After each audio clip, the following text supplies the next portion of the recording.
A beautiful day to bring on a matter then with the hot or inside the country. Good evening to you, Mr. Francis Chilaka. And thank you so How are much as you? if you may sit down. I am fine, thank you. Am I fine? I'm not fine because for almost 3 days straight, I've not had national grid, even though say I did run on inverter, but It's normal. I mean, get that stage should not way. bother So you.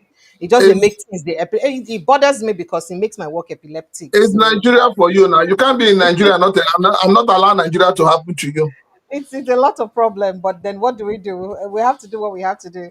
Welcome, Nigerians, and welcome to the show. It's always exciting experience to be with you. So, because we have an exclusive this evening with Ibrahim Abdul Karim, I would just like us to cut short some of the conversations we busy we will get. But make I quickly remind Nigerians, say if you just join us for the first time, I've been announcing before talk, say we will get the Director General of the Big Tent. He could join us, I think, in the next 30 minutes or so on the show to talk about the planned 7.2 million man rally.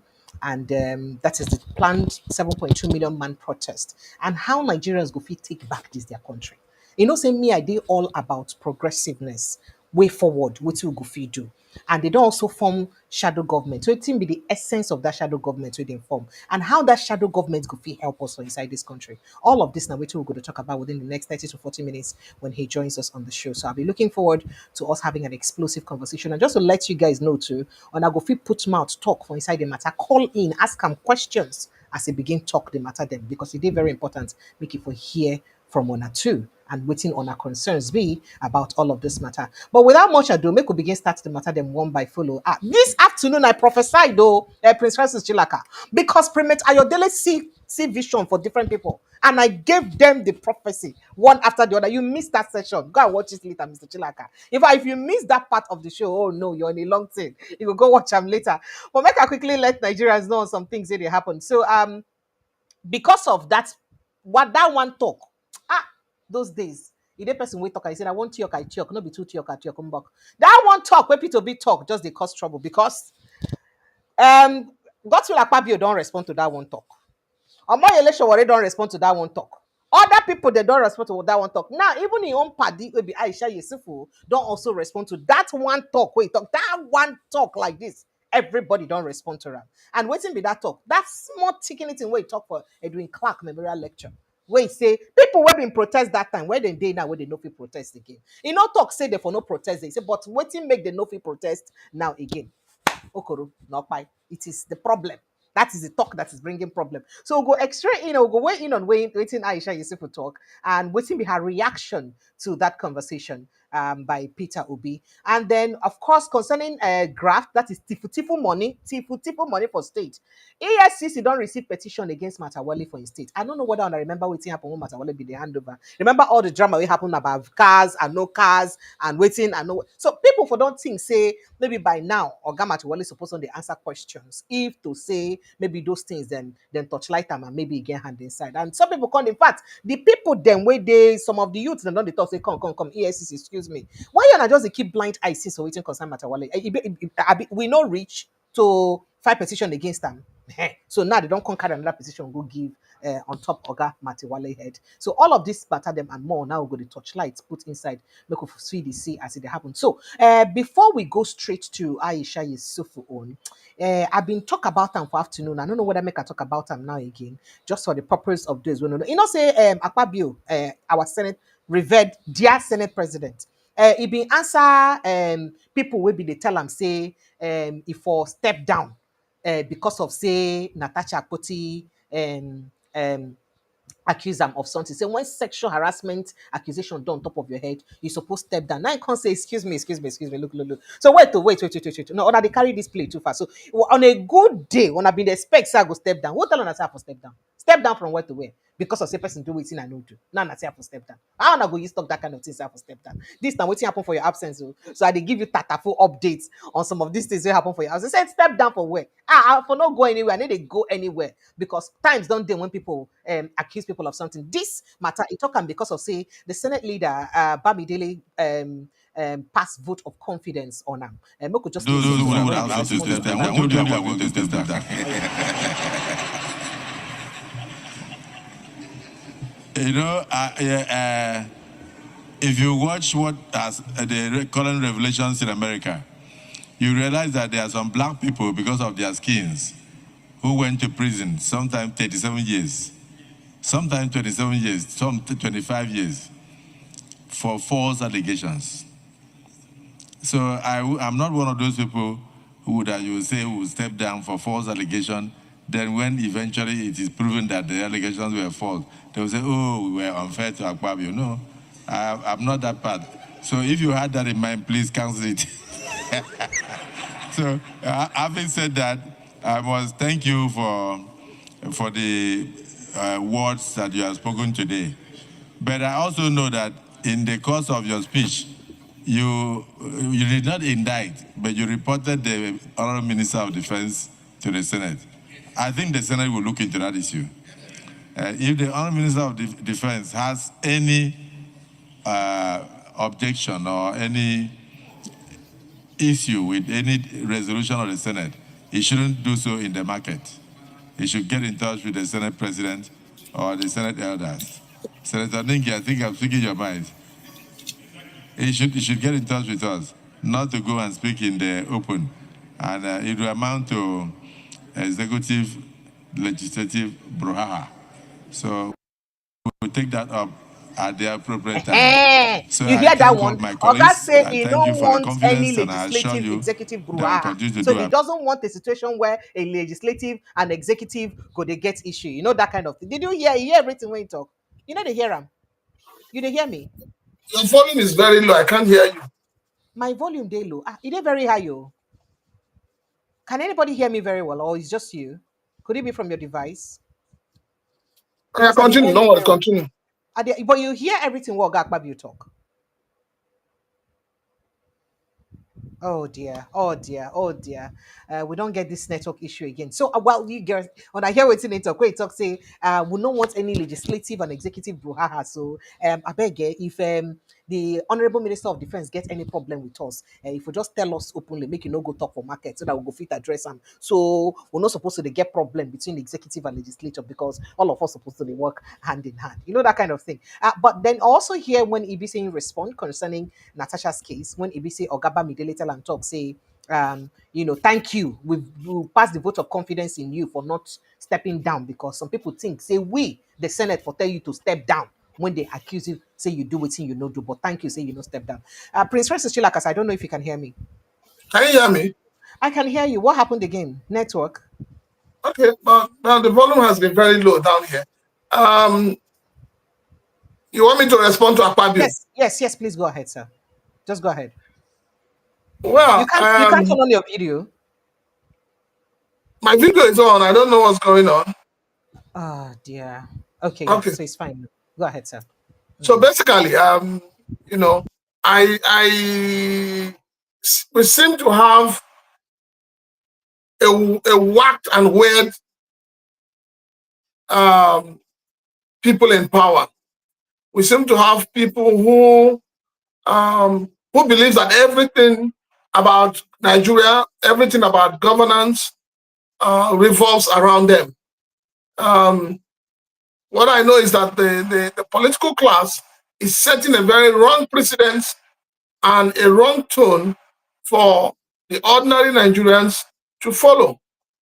In a same claim, if you are accused of sexual harassment, whether it is proven or not, as a leader, the ideal thing to do is to step aside and allow for proper investigation to be carried out. But then, in Nigeria, nobody resigns. The only one man that I have seen resign is the former, one of the SAs in the office of the vice president that just resigned. So a lot of people don't resign. Your legislators don't see, they don't think, they don't see the need to resign. And that is why you have a situation where people are jumping from one party to another without thinking about the people who are the Nigerian people that have sovereignty in their hands. So, obviously you have a Senate president that is full of himself, because if you follow that lady in America that calls herself, is it Dr. Mbeke or whatever she calls herself, you will also notice that maybe the Senate president didn't realize that while her show was going on, that he kept calling severally. And everybody's asking, if you say you don't know the Senate president, how come he was calling into your show? So a lot has gone wrong. And unfortunately, our political class have continued to show rascality in terms of the way they deal, in terms of the way they talk to Nigerians, in terms of the way they even approach governance. And this is very, very shameful. This is very, very sad. Well, since he has said that he's not stepping aside, let us watch what happens with the Committee on Ethics and Privileges. I'm surprised that up till now, the matter seems to be going, back and forth, back and forth. It's either the Senate president is suing Natasha or Natasha is suing the Senate president, and one keeps asking. These are meant to be people of honor and proven integrity. These are meant to be men and women that should show statesmanship. They should be modeling the younger generation of Nigerians, but they're not doing that. And so you begin to ask, where are we headed in this country? Do we really have a nation that would, give us what we want? Do we have leaders that will take us to El Dorado? We don't seem to have it. We seem to have people who think more of themselves than of the country and than of the people. So this is I don't know, but like I said, I've said always that I'm not in support of Natasha, neither am I in support of the Senate president, but I'm in support of due process.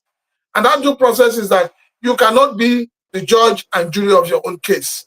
Thank you. Thank you so much. So, still talking about this matter, I would like make we BC would quickly just go through to. I'm wondering why you cannot hear me, because I don't know. Everybody said that if you hear me, now your device, because I know say you supposed to hear me. Can you still hear me? Ah, dear. I cannot be doing this. Okay, so would you also like to you go fit like to drop your mind a bit for waiting happen to Matawali, the Matawali case, and then waiting people they talk about for inside the case, considering say APC youth don't vex now, go EFCC office, go submit petition against and say, why you be say since we open up, we leave office since we don't tell on I'm not gonna probe and since that time on a no agree probe. Wetin happen one and no fit program since that time. So APC youths now waka enter inside EFCC office. They go submit petition say you don't do. Oh yeah, EFCC boss. It be like say the one will talk before you know hear us. Now we don't talk am again. We make it come hear us. Make it for fit find way probe Oga Matawali because this one now don't reach. And then also I don't know whether on a know say today Arabambi been hold interview today with the Rice Television. Now it is something when talk for inside that interview where it be say would you love to react to the Matawali's case very quickly? Would you love to react to the Matawale's case, sir? Oh, dear. Okay. You did hear me, sir? I can't You hear did hear you. me, sir? I don't know why you cannot hear me, but every other person said they hear me very clearly. I don't know why you need to hear me. So I think it's from your device. I don't know why you can't hear me. But why you still wait to hear me? Make I quickly. I don't know. I don't know what's happening, and I don't know why you can't hear me. But Arabambi held an interview earlier today where Ibise he talked on a lot of things, and it touched on waiting make Labour Party lose election for 2023. And one of the things where he talk say then owe Nigerians apology, then owe the Chief Justice of Nigeria apology, then owe everybody apology for saying that their fault will make them lose the election and say no be because of say they rigged the election, that the election was not rigged. Now, how he use interpret them? He interpret them by saying, say what make Labour Party lose the election, and because of say Labour Party fail to field polling unit agents for 54 polling units, 54,000 plus polling units for inside the country. So now part of what make them lose the election with that. But then again, and I thought of it, I say, wait, if Labour Party lose election because of say they no field 54 they no field candidates or polling, sorry, they no field polling unit agent for about 54,000 plus polling units. Could that be that indeed the election was rigged? Because why do I need to always have a polling, even though it's a process or procedure or standard, but why do I need to have a polling unit agent for election to be free and fair or for you not to rig me out? Now the question might be that, because if you now they confess, they talk say that because of say Labour Party no get polling unit agents, now waiting make them lose. Meanwhile, in an electoral umpire, they will give about 3.5 billion naira to use run the election. If we give them that money to run the election, now their responsibility to give us a free, fair, and credible election, whether or not party agents they. So whether party agents they available or not, now INEC responsibility to give free, fair, and credible election. So hiding the fact say Labour Party lose to say okay, or talking say Labour Party lose because of say they no field party agents. You can't make a look and say okay because say their representative not there on ground, they can't read them out. That means it now justifies the thing that people are saying now that the election was rigged. Make it not be like saying I me talk am. I am not gonna go here and when they talk am, so that I go hear the argument to argue. Make on for fit judge by. We failed woefully in 54,000 polling units. We do not have result to the election petition tribunal. In that vein, those ones that are there, he said they were unable to pay them. They used a lot of the obedient to be the party agent. Because they were unable to pay them 10,000, they absconded with that result. And in line with paragraph 4, 5, and 6 of the first schedule of the Electoral Act, petitions must be filed within 21 days, and your written statement of your witness on oath, your formisio 8, everything you have to attach it to your petition within 21 days. Labour Party failed to do that. What they now did was that there was a meeting. How do we cover ourselves up? We went to that court to lie against the judiciary because we were the one that failed. Like I said, the 4 people responsible, one got resigned 4 days ago, that was Seloka. The other one and absconded to APC.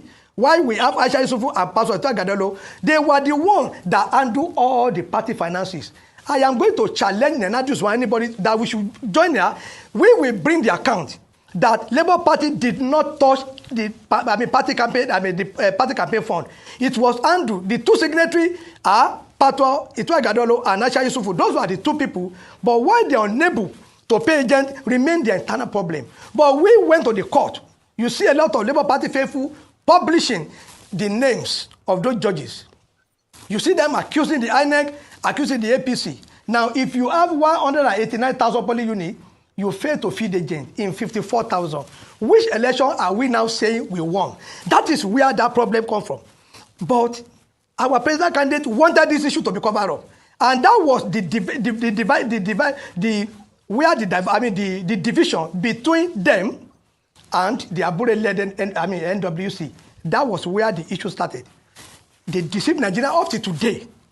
People are still saying that election was rigged, but that election was not rigged. Why are you just telling this to us now? That is why I said you've been on the program multiple times. This is the first time we've ever heard any such bombshell. We are tendering apology to the Chief Justice of Nigeria. We are tendering apology to INEC for because lying? we are lying? no An apology for no. lying? You know, I am tendering the apology. Saying it on TV? No, I am not. You know, I am not in that. At least I am not part of the people, but I am privy to that. Until when we got, I said I got all the the certified copy from the Supreme Court and the Court of Appeal, where most of these things are not related. But the point is this: why must our leaders continue, to manifest lies on here? I am on TV. I challenge any member of Labour Party to go and bring the certified copy of all the things we filed in the court. If it's different from the one I have, the Special General of Police should arrest me and charge me to court. I challenge any one of them to come and tell me that what I'm saying now is like that. It was Labour Party. They made that mistake. Rather than for us to accept, they now put up to today. You will see a lot of my members accusing the judiciary they rigged 2023 election. I am here to say nobody rigged Labour Party out. It was just a mistake, a calculated mistake by 4 people. Osaloka, who has absconded from Labour Party now because they caused the crisis. Valentine Osigbo, who went to run for governorship in APC, Aisha Yusufu, and Pastor Gadalo. Those 4 people messes our election up. But Valentine Osigbo, who went to run for governorship in APC, Aisha Yusufu, and Pastor Gadalo. Those 4 people messes our election up. But I think, in the spirit of fairness, Mr. Peter Obi ought to have at least eat the humble pie.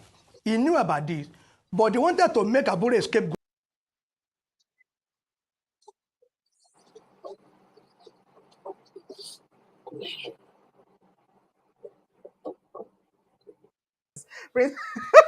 Prince Charles is still like, I don't hear waiting Arabian be talk. Now, in all of these things when you talk, there was no time he admitted to say that, oh, okay, talk, say the lie way Labour Party, when say Labour Party lie, we make in say them rig the we make in talk say them fail the election, then lie before the courts. Now say because of say they no win the election. The lie when say them lie that because of say they fail to field what did they call them Party again? agent. Polling unit agent, party agents for 54,000 plus units. So because of say they failed to field 54,000 plus party agents, say now waiting make them fail. And again, I ask, if the electoral empire will be INEC, they're given the responsibility to conduct free, fair, and credible election.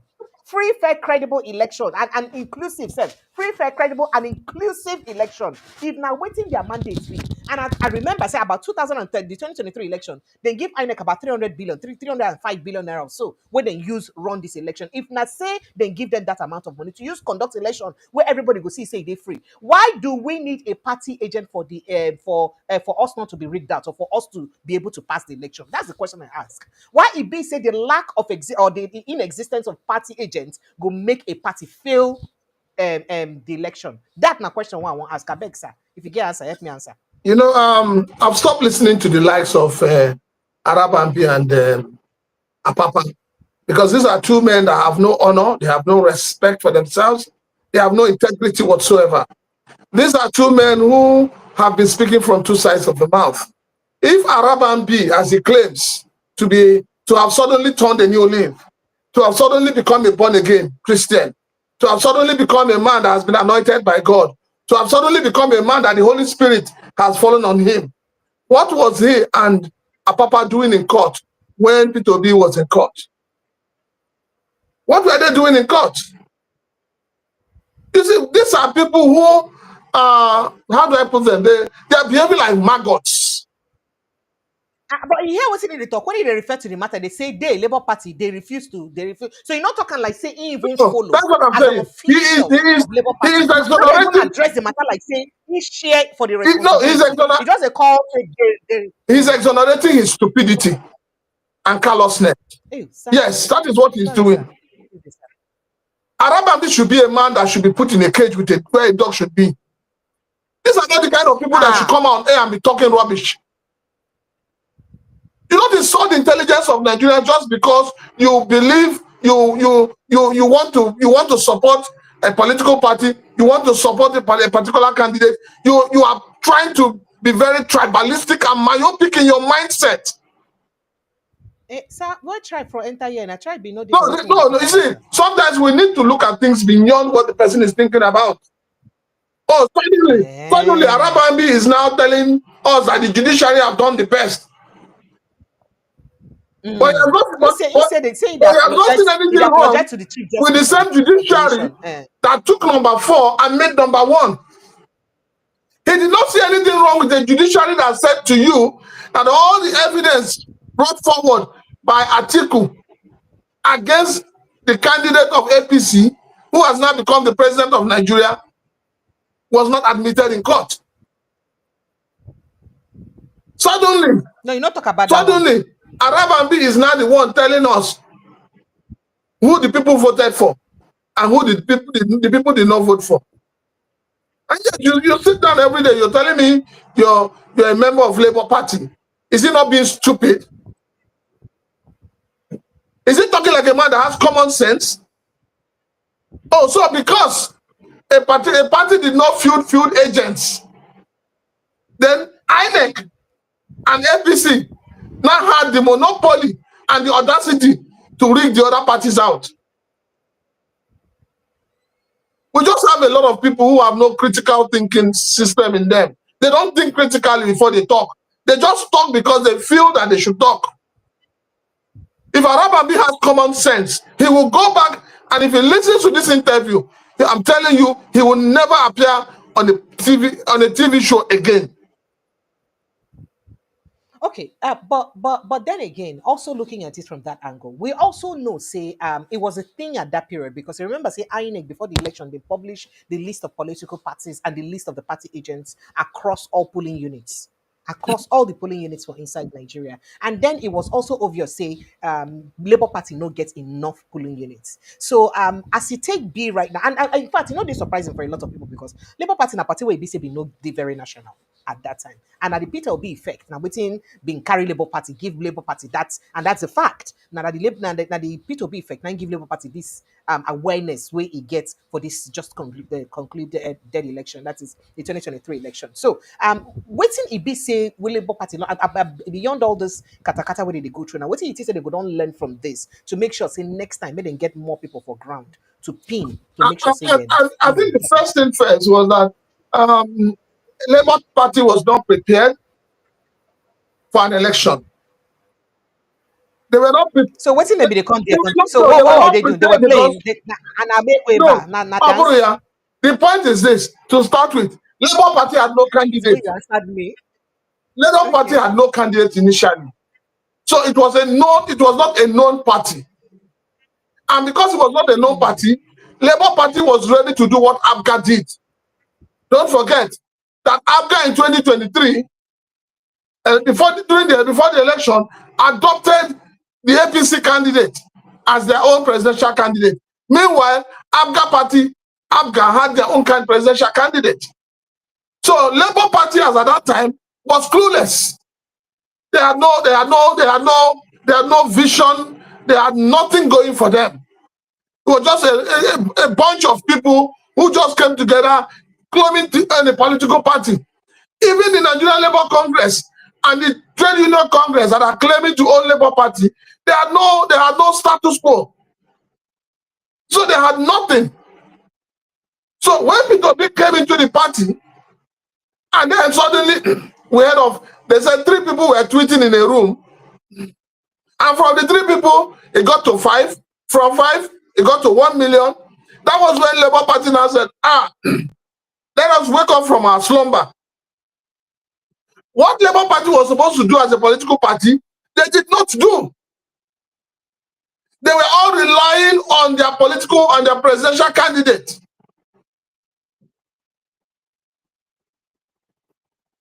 I can't hear you again. Sorry. I said, which was what? So they leave everything for Peter Exactly. Exactly, because for them, nobody be Messiah now because Peter Obi self not be Christ. All of us, no, that's what I'm saying. All of a sudden they saw the light, and instead of helping the light to remain, blazing, they didn't know what to do. They were confused. They behaved like the disciples of Jesus when they were in the inner room and Jesus appeared, and they were confused. So when Peter Obi entered the party, there was this confusion, and that confusion is still what they're suffering from. They have not come to the realization to know that people talking about Labour Party today is not because of the people who call themselves chairman, publicity secretary, vice. No. The reason why you hear people talk about Labour Party today is because of Peter Obi. And I am happy. I say it with all sense of responsibility. I am happy that Peter Obi has done what he should have done immediately after the election. The only mistake he has done, the only mistake he made was not converting the obedience into a political party. But I am happy now that he has been able to bring the obedient family as one. And the doors are open. And more people are joining the party, are joining the obedient. But not be party yet now. What it means is that wherever Peter Obi moves, any party Peter Obi moves to today, the obedience will move with him. Okay, but I would like to ask a question. Yeah, the likes of Aburi, Arabambi now, and Apapa and the rest of them. I beg no vex. Where them been day before the Peter Obi effect push this party? That is what I've been saying now. If not truly the Peter Obi effect push the party, Precious, these people were nowhere. As far as I'm concerned, this set of people were non-entities. They had nothing to offer Labour Party. Nobody knew about Labour Party. So initially, after the election, even while they were going through the campaigns, what they were fighting for was not setting structures up for Peter Obi. They were fighting for the obedient movement to be, swallowed by the party.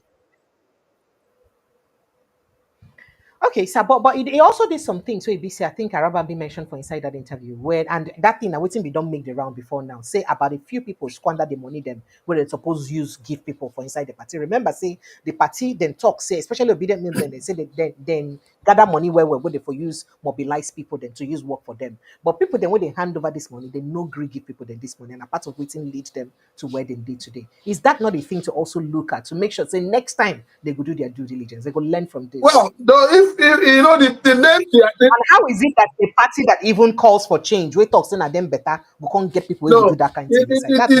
That's another matter. Precious, where you're getting it wrong, you too, you're getting it wrong. Okay. And where you're getting it wrong is that we need to understand that the Labour Party had its own account and had its own structure. Yes. The Obedience had its own account and had its own structure. It is not the responsibility of the Obedience to put party agents. Whatever the Obedient was doing as a group was to, supplement the effort of the Labour Party. But there were members of the obedience movement that were given some key responsibilities which supposed to be party responsibilities, like also mobilizing people. How are you sure? You are hearing from Arabambi. Wait, you are hearing, this is not the first. I'm not hearing from Arabambi. This thing we don't make the round. This is not, wait, this is not the first time. This is not the first time this issue is coming up. I am not going to hold brief for Aisha or Igodalo or anybody, but this is not the first time. And when it first came out, this book came out and cleared their names. So I am disappointed that Arabambi is bringing this matter up. This is a matter you bring up when you have nothing to say.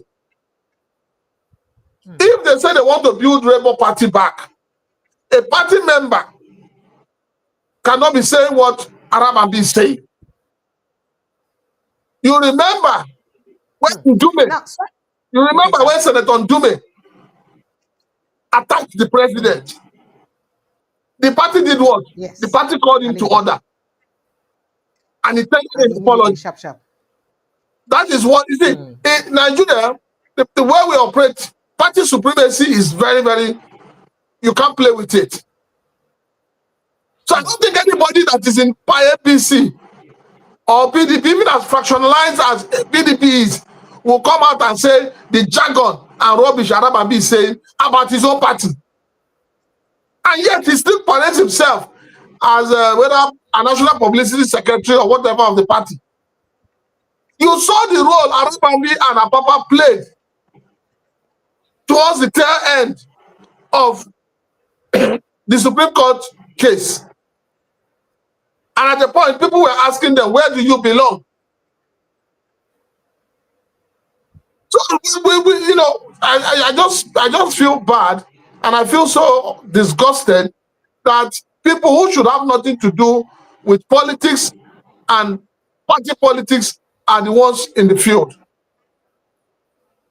Arabambi has not come out to tell Nigerians how many local governments he was able to deliver to Labour Party. He has not told us how many wards he was able to deliver. And but people even see him actively campaign for their candidates. He is discrediting the work of the 3 people, 5 people who were tweeting in a room.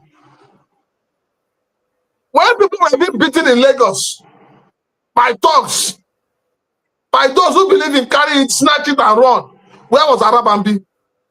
Where was Apapa? When Peter Obi was going from one state to another, campaigning, where was Arabambi? All right. Where was Apapa? Okay, so please, people like Arabambi and Apapa, don't be giving them time on your space. You're wasting your time with them. Thank you so much, sir. So I go just tell you, make you wait for us more for backyard small because our guest just joined us. Ibrahim Karim, make we follow and talk small. But you go stay there, we'll still call you in to come inside the conversation. So let's quickly invite our guest, Mr. Ibrahim Karim, and the Director General of the Big Tent. Good evening, Mr. Ibrahim. Thank you so much. We hail you. Did you hear us? Mr. Ibrahim, sir, can you hear us?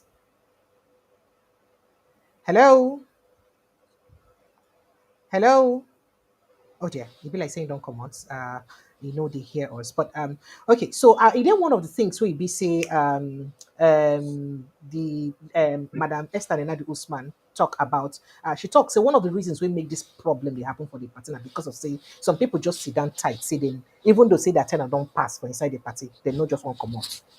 So now waiting their problem. Do you think that that's the reason why there is this contention, this wahala in Labour Party, or could there be more to it? No, the thing you see playing out in Labour Party is that the likes of Arabambi, the likes of Abure, they are still living in the illusion that with Peter Obi in the party, they can make a living out of the party. Okay. I beg, just help me hold that thought. Make I just look whether our guests don't join us again so that we'll go follow and talk. I did see they try set up in camera.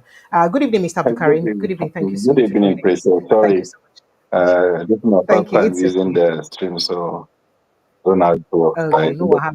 Now new technology. Supposed to tell me thank you for introducing you to new technology. Thank you. Thank you very much. Thank you. Prince Chilakasa, I'll go put you for backyard briefly. Later, we'll go call you back, make you come follow us, complete the talk as it concerns the leadership of Labour Party. Thank you so much, Mr. Big Tent. I happy well as you follow us. So what would you do here? Would they talk to Nigerians about things we get to do with the growth and development of the country as it concerns politics, economy, all those big talk where we say people they look and like say that baby grammar they use talk and because of that they need to get interest. So we try to break them down if possible so that people go feel understand them well. So don't mind me if I speak in English too much. Thank you. Problem. And welcome to the show. Thank you. So I say make I invite you because the other time I see you they talk about something we get to do. First of all, you talk about 7.2 million man protest. Yes. Secondly, you talk about shadow government. People come they say which kind big grammar be this one them. First, they say it be like say get big ambition. No, you not talk 500,000 man match. You don't talk 1 million man match. You go a whole 7 million man match. Where you want to raise a whole 7 million people when they come protest against something. Why your ambition too much like this? The thing is very annoying. You understand? They tell us democracy is the best form of government, and we all key into it. Okay. We said we don't like all these military regimes, and so we want. And in 1999, we set up these things. And then we're supposed to see, okay, this is our vision. We want Nigeria to be this, to be that at the end of so years. But look at us, 25 years after, and nothing is working. We are getting poorer. So you blame this particular administration? No, at all. It's not a system. I'm just against the system. I see we're supposed to carve this democracy so that it will suit the system that we have here. For example, we are multi-party, multi-religion. No vex. Make I just break and down. No vex here, and my work with that. So you say we suppose patch our democracy according to our style. That is the way according to the fabric material where we get, the way we go fit us. Make we no go wear fabric where big pass our body. Exactly, preachers. Now democracy where big pass our body. We come say we get big people, then we come show something very small. We are back out the show where we do okay. That's the problem. I said, okay, this democracy that you see, 1999, when we are jumping into this one, okay, it's a presidential system that we want to do. How are we going to make sure that the constitution and the system we are bringing is going to protect the masses against the elite? Because the first thing that we are asking for democracy is to save us against the military. So that means we're supposed to set up systems that work for us. And these systems, we said, okay, it's a democracy. It has three arms. We have the judiciary, we have the legislators, and we have the executive. And these three of them supposed to live independently. This one, they have their own president, who is the chief judge. This one, they have their own president, who is the president of the Senate. This one have their own president, who is the president that we elected. And the two these things are all elected into the system. So the reason why we say we are going to march, we're supposed to see them not working together in terms of being police to cheat the masses of the country. We want them to see them together in trying to bring out the dividend of democracy to Nigerians. But what we see them doing from 1999 to date is that they try to shape themselves into a system that works for them. Since the inception of the pardon, we see governance now become more lucrative than people going to business. We see somebody that is just in 1999, he's not even having a scooter, goes into a state assembly or national assembly. Before he knows, he has 10 houses, 20 vehicles, he has godsons, he has thugs, he has money with him. Then he blocked any other person from coming to become who he's going to be. If you look at maybe the areas that I'm coming from, like in Sokoto, in Zamfara, in Kebbi, all the players of 1999 are still the players today, nominating senators, nominating speakers at the state level, nominating ministers to go to the federal. So if you like, say the government just run around the same people. Just few people. So our decision is that, okay, the idea is for us to send representatives to Abuja. Like in the 80s, that we send representatives to Lagos. They're supposed to go there and do the bidding of their own people. But what I've said is clearly, they are not answerable to their people. So that's why the questions came. Okay, if these people are not listening to anybody, we will mobilize these people that send them to Abuja, so that we come all of us to Abuja and say, like for example, you send somebody to buy you Gary or to buy you this thing for mama, somebody there, and the guy no refuse come, bring you back your money, and you don't see that person. What do you go do? You can't go there and find out what happened, where you can hide. Why you now? Because you are there for me. Let me send you. You know, go yourself. Because if you go, today I can't just carry myself go National Assembly, say, I be Ibrahim Karim, I'm coming from Sokoto, just give me one seat, me a seat. Nobody will listen to me. But I have to go through a process that people will now select me and say, I should go. Those people that say you should go, you're supposed to go there and represent them and protect them. So if, for example, somebody that is Zamfara and his locality has been uprooted by this bandit and Boko Haram, they kill everybody from his and he cannot go to his farm. If he hear my call, Precious, you follow me, we'll go Abuja. Because the person when he's saying go Abuja is not reporting to the president, is not reporting to anybody that his house now in Zamfara is no more. He has his family with the bandit. So I'm calling those kind of people. I say, come more go Abuja, more go sit down for Abuja. The president now sees Korokoro say, yes, true. The sufferance way with the suffer, these people are not telling him the truth. It's the same thing with people what's happening in Oshun and in Ikiti. These are the things because the president is the president is the commander-in-chief. He controls the armed forces. The same thing that is happening in Plateau and the villages in Plateau, and we see them happening in Niger, see them happening in Benue. So these are, if people will sit down here and say, who will follow him? Who will follow them to who is organizing? We are organizing people to have the voice. We cannot continue to represent them. I know. Say you want organize people. I want to ask you. Say people go say why for President Bola? No, it's not about Tinubu. Why not now? Let me tell you. You see me na labor person. You know? I'm not follow Buhari come. I no follow Atiku come. I no follow anybody come. Because if you want to do conversation based on tribe or person from your side or no side, you will end up spending the whole of your time not thinking of anything. Is a Yoruba person buying bread cheaper? You see, when I'm talking about security, did I mention Oshun? Did I mention Ekiti? Is the president not coming from Oshun? Is not the same thing happening in Lagos? Is it those people in Port Harcourt? So this is what politicians have bought in the whole media platform. The whole media people, any other person, that's our complaint. That's why I say if we go there with people to sit down, now you know go ask them that question. Because that person will go ask them, say, why? Because of Buhari. He'll beat somebody from that place. Because he's talking about his family that is with bandits or with kidnappers. He's talking about his family that is not eating food. So it's not somebody that is going to tell me, so what has to do with it? From beginning, I told you from 1999. I said I made my introduction very well, so that nobody will quote me, say it's because of Tinubu, because of anybody. That's why clearly, I said it clearly. From 1999. I deliberately ask you that question too, because I won't make you answer and well again. Maybe people not think, because of now from 1999, see, the politicians has messed up the system right from time. People from nobody, from nothing, from zero, become strong people. And I gave you an example of my state. I say Sokoto, the people they are there from 1999, governor and deputy governor. For example, Bafarawa and Adu Magatakada, they are still the one putting who is going to be the next governor. In Sokoto, Yerima is still participating. Today in the news, you see Aleru and these KB people, all of them go to Mr. President. They say the announcement of moving from PDP to APC is going to be announced on Tuesday. We saw them on the television. We saw Yari. We saw all the faces that are there. The people that cannot give people security in their own area, they are still, why are they there? And I'll give you the same example. I said, because the people that are representing, they are not saying, so for example, Katsina, president comes to Katsina, but the governor put up a billboard, he said Katsina back or if he does mean nothing, Katsina is okay. And they sang, and he said, I was entertained. What is leadership? Leadership is looking at those leaders and telling them the truth. Telling them the truth.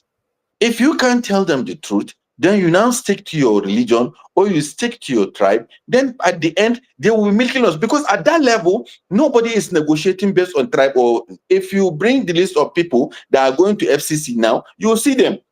Fully charactered commission. Every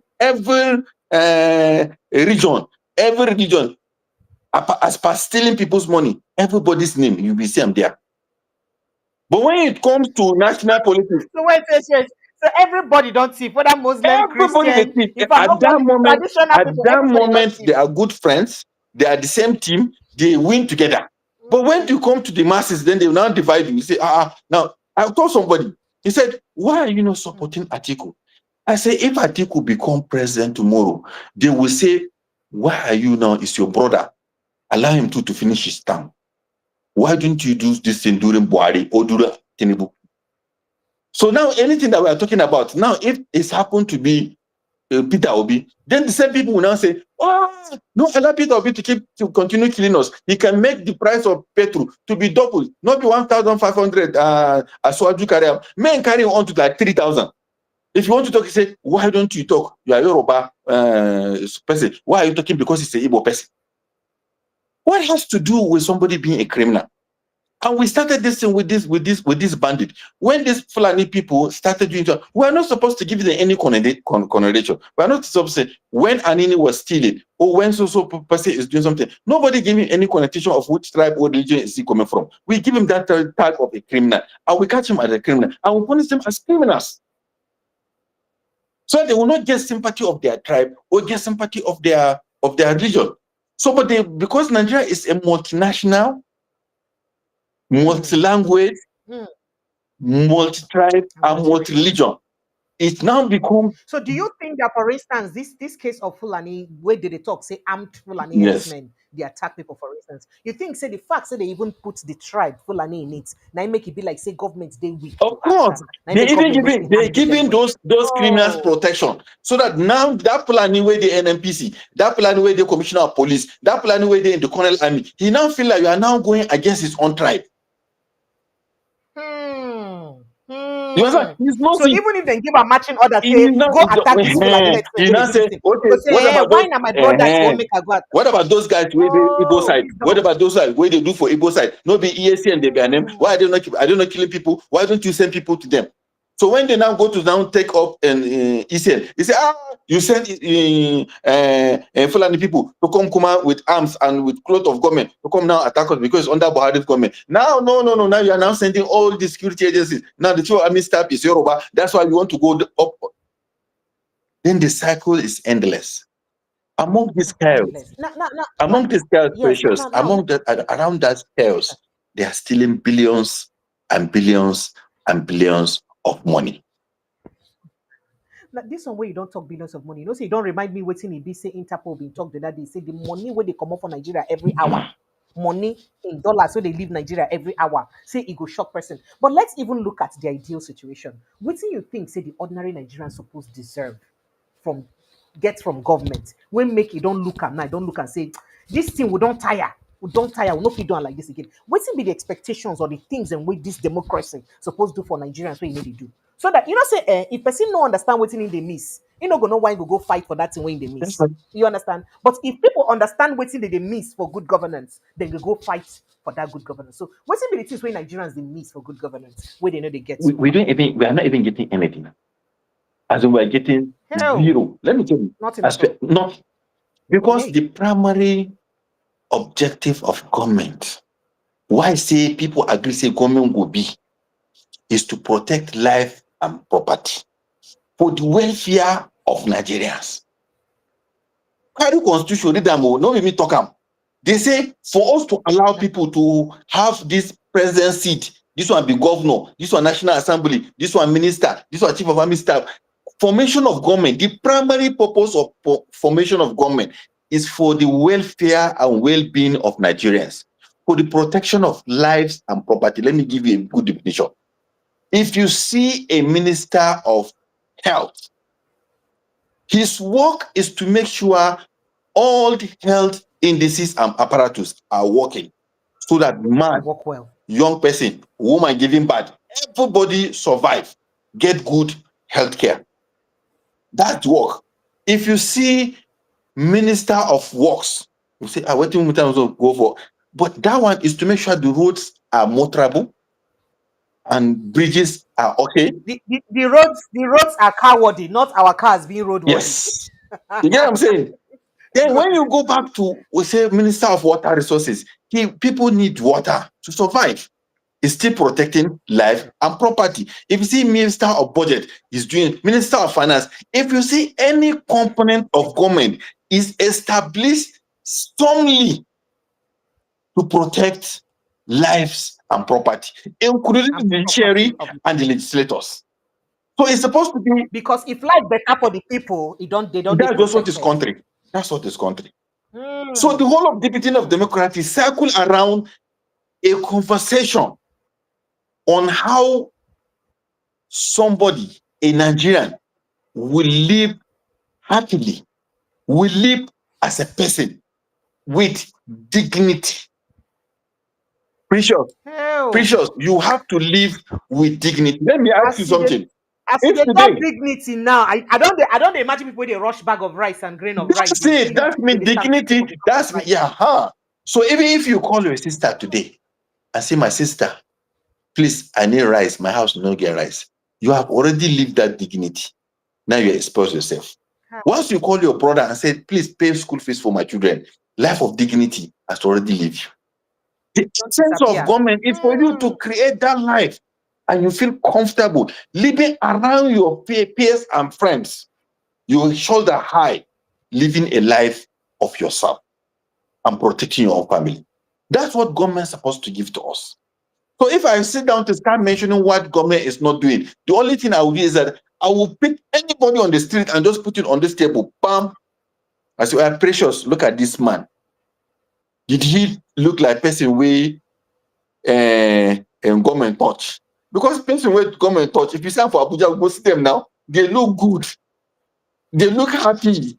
You see their hands. Even if you shake them, you don't say, this one, government don't touch them. If you see person in Nigeria where government no touch them, you go see him, you know, say, government no touch them. They show for face. Go show for face. He go smell. He go look weak. He's looking sick. He's looking even retarded. Like say his mindset, no, they work. No be madman, no. Now just Nigeria no touch them. Government no touch them. It's just the thing. So the idea of governance is for you to touch people and give people hope, so that even if that you no reach me, see this my son where they go school, you see them for here, the way their own parents were before. Because some of them, 90% of them, they are children of nobody. But because they get that school, like all of us, me and you, Precious, we know now. Now God, when you talk this touching of life, it good make you understand something. Touching life not be because of say government they do, they wait till they call people away from that part of the world, go down Saraka, largesse. Not be because of say No, government they do largesse, but now because of say government they take care of their responsibility, it's, because for government to come into power, they sign a social contract with the people, say all the resources we get, including our tax, will they give you, say they can manage them, then they can give us good government, give us those things that we will not get, like light, road, good healthcare, good education, good all these things. So for government to do that thing, let me say that they do their work, not be say that they help us. Now their work be that always tell people. Sometimes they call television. so They say, it good may make we come break people, and that may make them, people go understand. announce them doing road. They will pay plenty of money, go social media, do this thing just to show, say they cut tape for road. That's your work now. And no shishi come from his pocket, oh, no shishi. I'm telling you. Even the big hospital for you, you don't use 10 You kobo. just remind me somebody when answer Peter Obi yesterday. Oh, the person answer Peter Obi yesterday talk say Peter Obi they make mount. He they talk say he do something. Say him. If they talk about project, say make you talk about him. We build the world's African best stadium. And people say, excuse me, stadium where you name after yourself. That is, you use state money build them. The name them after yourself and all of this. But Mr. Ibrahim, Not ask even one that, question. not even that. Go carry that stadium, put them for ground. Go bring people we build up. Ask them how much were they giving, how much they return. Now, no And talk then am. how much Mo did just you keep leave quiet. at the value? No talk that one. That one did that side. Leave am. But we know people where they know be nobody. They are nobody. Like the person where they talk. Shoe, you know get. Shoe, you know get. His first time of climbing. Now NYC carry am comot from him village, from where he live to start in the world. He went to Lagos with nothing. Today he's presiding over, talking like he don't know what he's saying. But we are not going to talk about them because they are not our issues today. Our issue is that Okay, so now our issue is that poor person that is in their need of governance, so that he will become when did they get something. up? So that even if he didn't get it today, at least tomorrow. Look at China. Most of the people that suffered to build China in the 70s and in the 80s. Look at now today, their children. The Mao gave book in primary school, teaching them to love China and to be good. Look at where China is today. See, So you don't development, get to be the son of somebody for you to be a somebody. development is intentional. It's not fluke. No government anywhere in the world by fluke, they become what they want to be. No, some people plan. They put up something. They put up education as the forefront for them to get out of where they want to go to. No matter how many roads you build, no matter how many stadiums you build, if you didn't build human capacity, the HDI, people, you build real people that will ask questions. Why I'm here, I'm talking because I go school. If I not go school, I not go talk here. I will not even know what is governance. I don't know what I'm missing. So our own is that this enlightenment where they do for this kind of program, where I like them very, very well, where you go break them for people. This is what you will do. And this is your calling, and God will reward you for what you are doing. Because you don't know how many people they hear when they listen to us now. They now be charged. They now understand, say, this government is now us now. Why are they using us versus them? Nobody is them. Nobody can be president without us. If there is nobody in Nigeria, we didn't vote anybody, nobody can go on, that's it. So it's not for him to buy yacht. It's not for him to go and get a befitting, as he said, aircraft for himself, or an Escalade for himself. The idea is that immediately you come. No, we will soon change the Escalade to Innocent Motors because we are prioritizing Nigeria now. It's a lie. That's the problem they were telling people. Government, if they want to do something, they don't have to come and talk because people are looking at their actions. What you need to do first when you enter is to do what? Is to show by example. If you said, I'm going to the government house, I'm going to provide A, B, C, D to people, go there and do A, B, C and come out clean. That's the essence of human being. That's integrity. That's what you are going to live for your children. Now, Mr. Ibrahim, they waiting they worry me for mind there. Because before I go ask you what big tent they do and how on I intend to break down the conversation, this talk now about waiting people deserve, we go make them push ready to follow you go Abuja. because you know, say you get to speak to them in the language you don't Very well. understand. So how you think say go use go right? You know, say one of the biggest problems we get now are diversity, the different language we be say we speak. So I go ask you that question on what you want to do on how on I go use break down the matter to people from villages, make them feel join on. But before we get there, the video where I watch you, they pay me well. Not vex to say they bring up that video. So if they an old man with about 94 to 99 years old, why give a testimony for a church? Not vex say I bring church. And he give that testimony, talk, say, when he be say, in being they grow up, say na free education in do, under Ahmadu Bello. Now, because say, how Sir Ahmadu Bello use, in can say, how Sir Ahmadu Bello use get the money where he gets to use offer free education for anybody who ready to go university at that time. Which kind of money you get that time? Where this present government, they no fee get now, when they go use offer free education for their people. To the level of tertiary institution, to the level of even tea, food, pocket money, everything are free. So how is it that, make I just play and small, make it water. Because how is it that those days, I want to do the same thing for people of Western Nigeria. Remember, how is it that, and you know, so how is it that those government they fit do those things and for their people then when we say we never get oil, remember that time, oil money never really enter. And then selfless service. Selfless service. These are people, Sardona died. He didn't leave one house. One. You know, your house anywhere. He was the premier. Not talk that in now. Now you go talk of house of Dubai, that's what I'm saying. House of London. That's what I'm saying. It's selfless service. Those people understand that we are there on trust for the people, and we are there to deliver, and we want our legacy to follow our names after we die.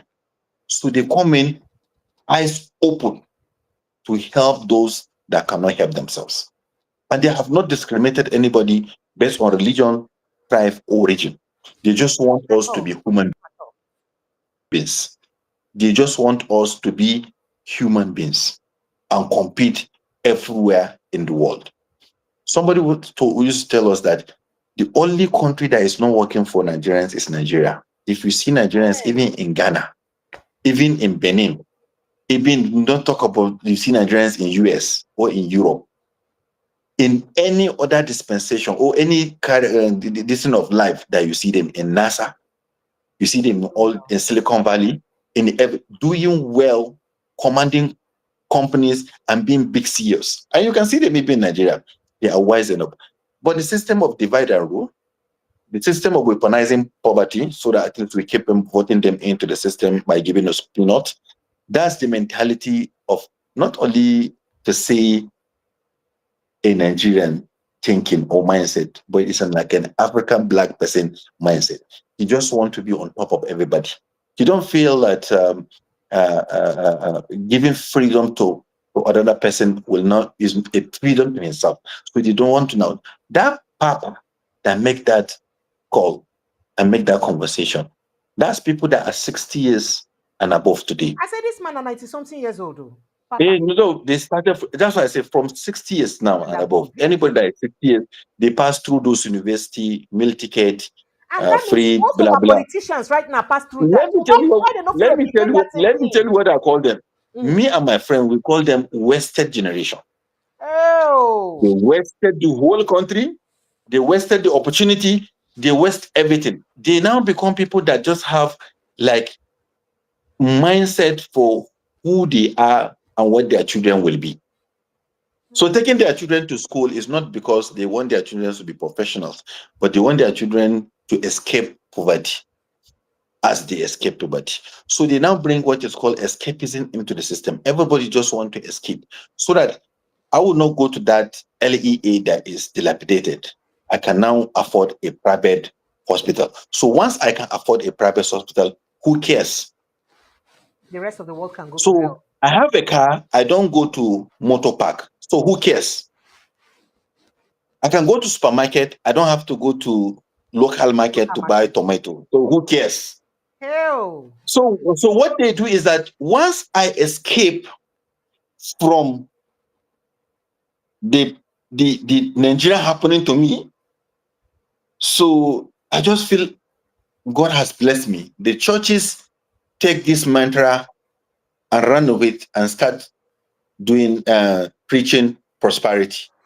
The mosques took the same line. Honorable. now bring prosperity. Honorable, quench that mic. No, no enter that business. Honorable, So honorable, now it become like a cause for you to be poor. So everybody want to escape that cause so that he will not be caught on that angle of him. Somebody looking at him and said, you are poor because God is not happy with you.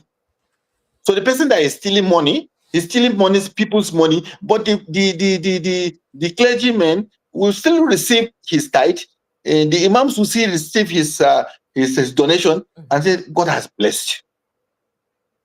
From the pot. With the settlement of people, with the money that he's supposed to use to take people to build hospital for people.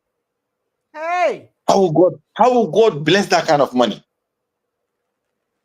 Hey. So where we are today, there is a big disconnect between the governed and the government.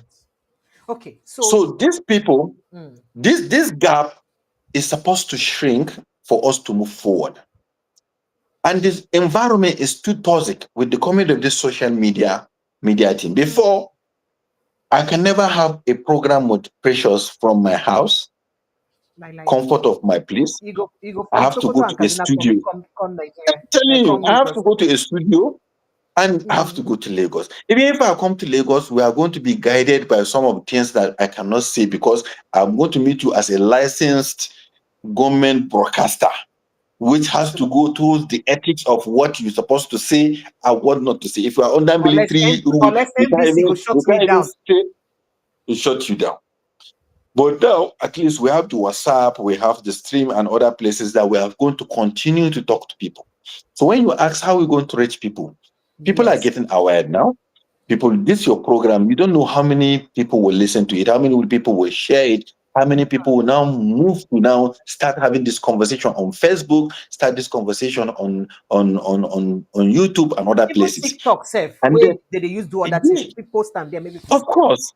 So once we post it all that place, then people now start to engage and now start to see we deserve better. When these people come to tell us that we must do Buhari because he's from the north, Buhari has come and finished this thing, but have not benefited from him.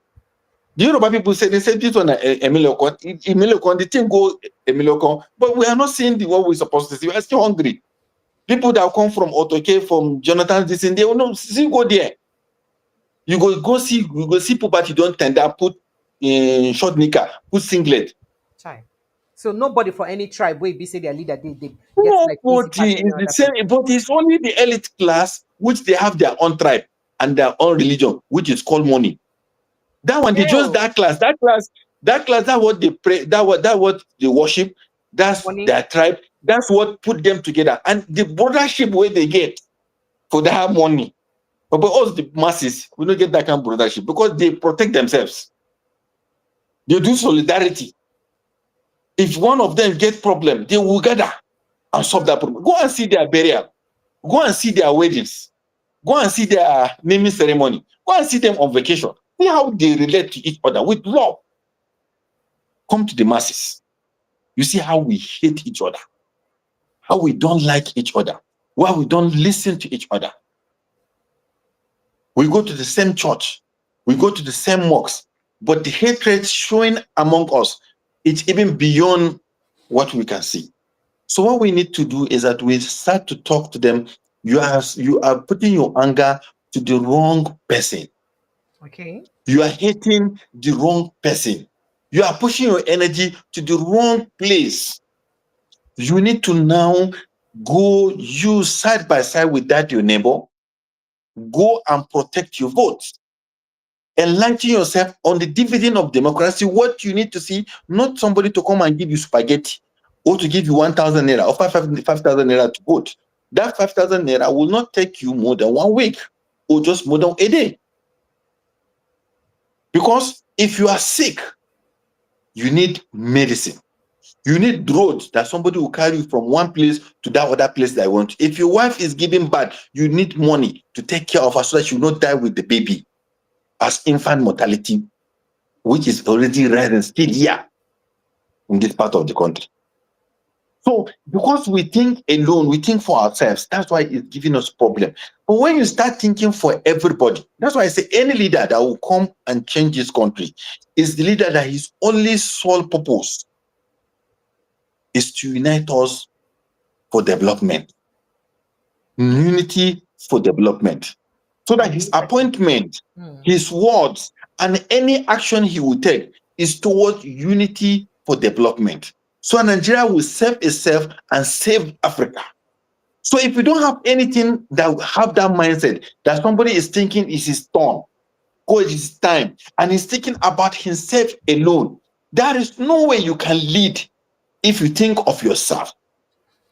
The only way people think and give people what they want is that then it shows you as a leader, because that's the quality and the criteria of judging a leader.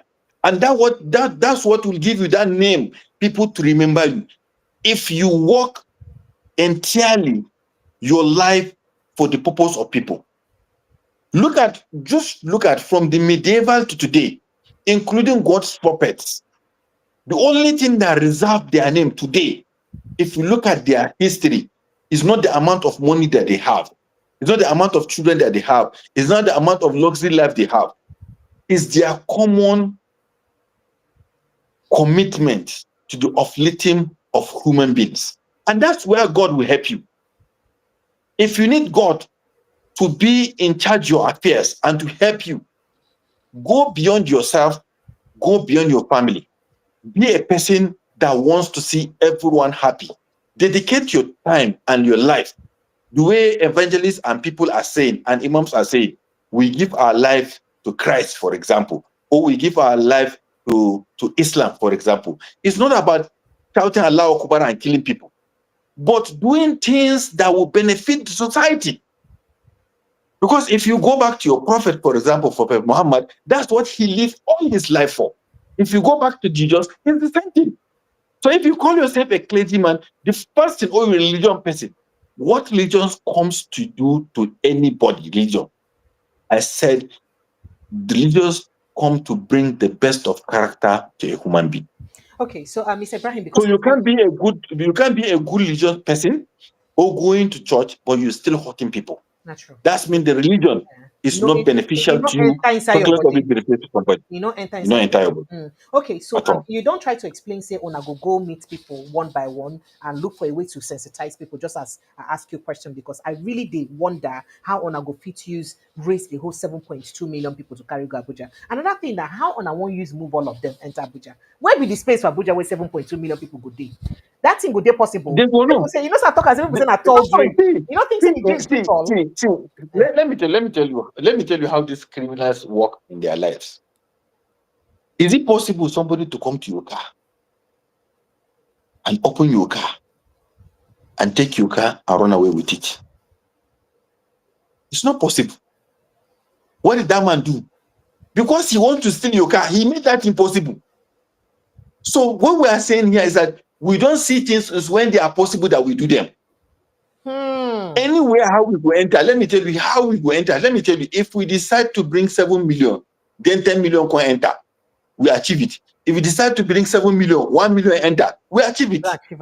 Now the attempt. You understand? So your own is just put off your plan. We have 774 local government. We are going to meet up people and talk to them and tell them what we're supposed to do. And we want everybody to come at his own pace. So we are not going to say, "Bam, everybody will be there." No, let's see a caravan of people. Okay.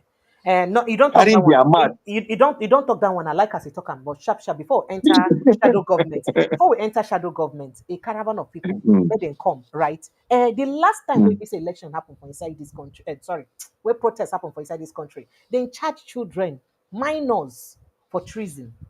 What you wanna go do? We go make sure say bad people wey be say. You know, say now this country now don't see say people there where they send to protest against the people where they protest for good government.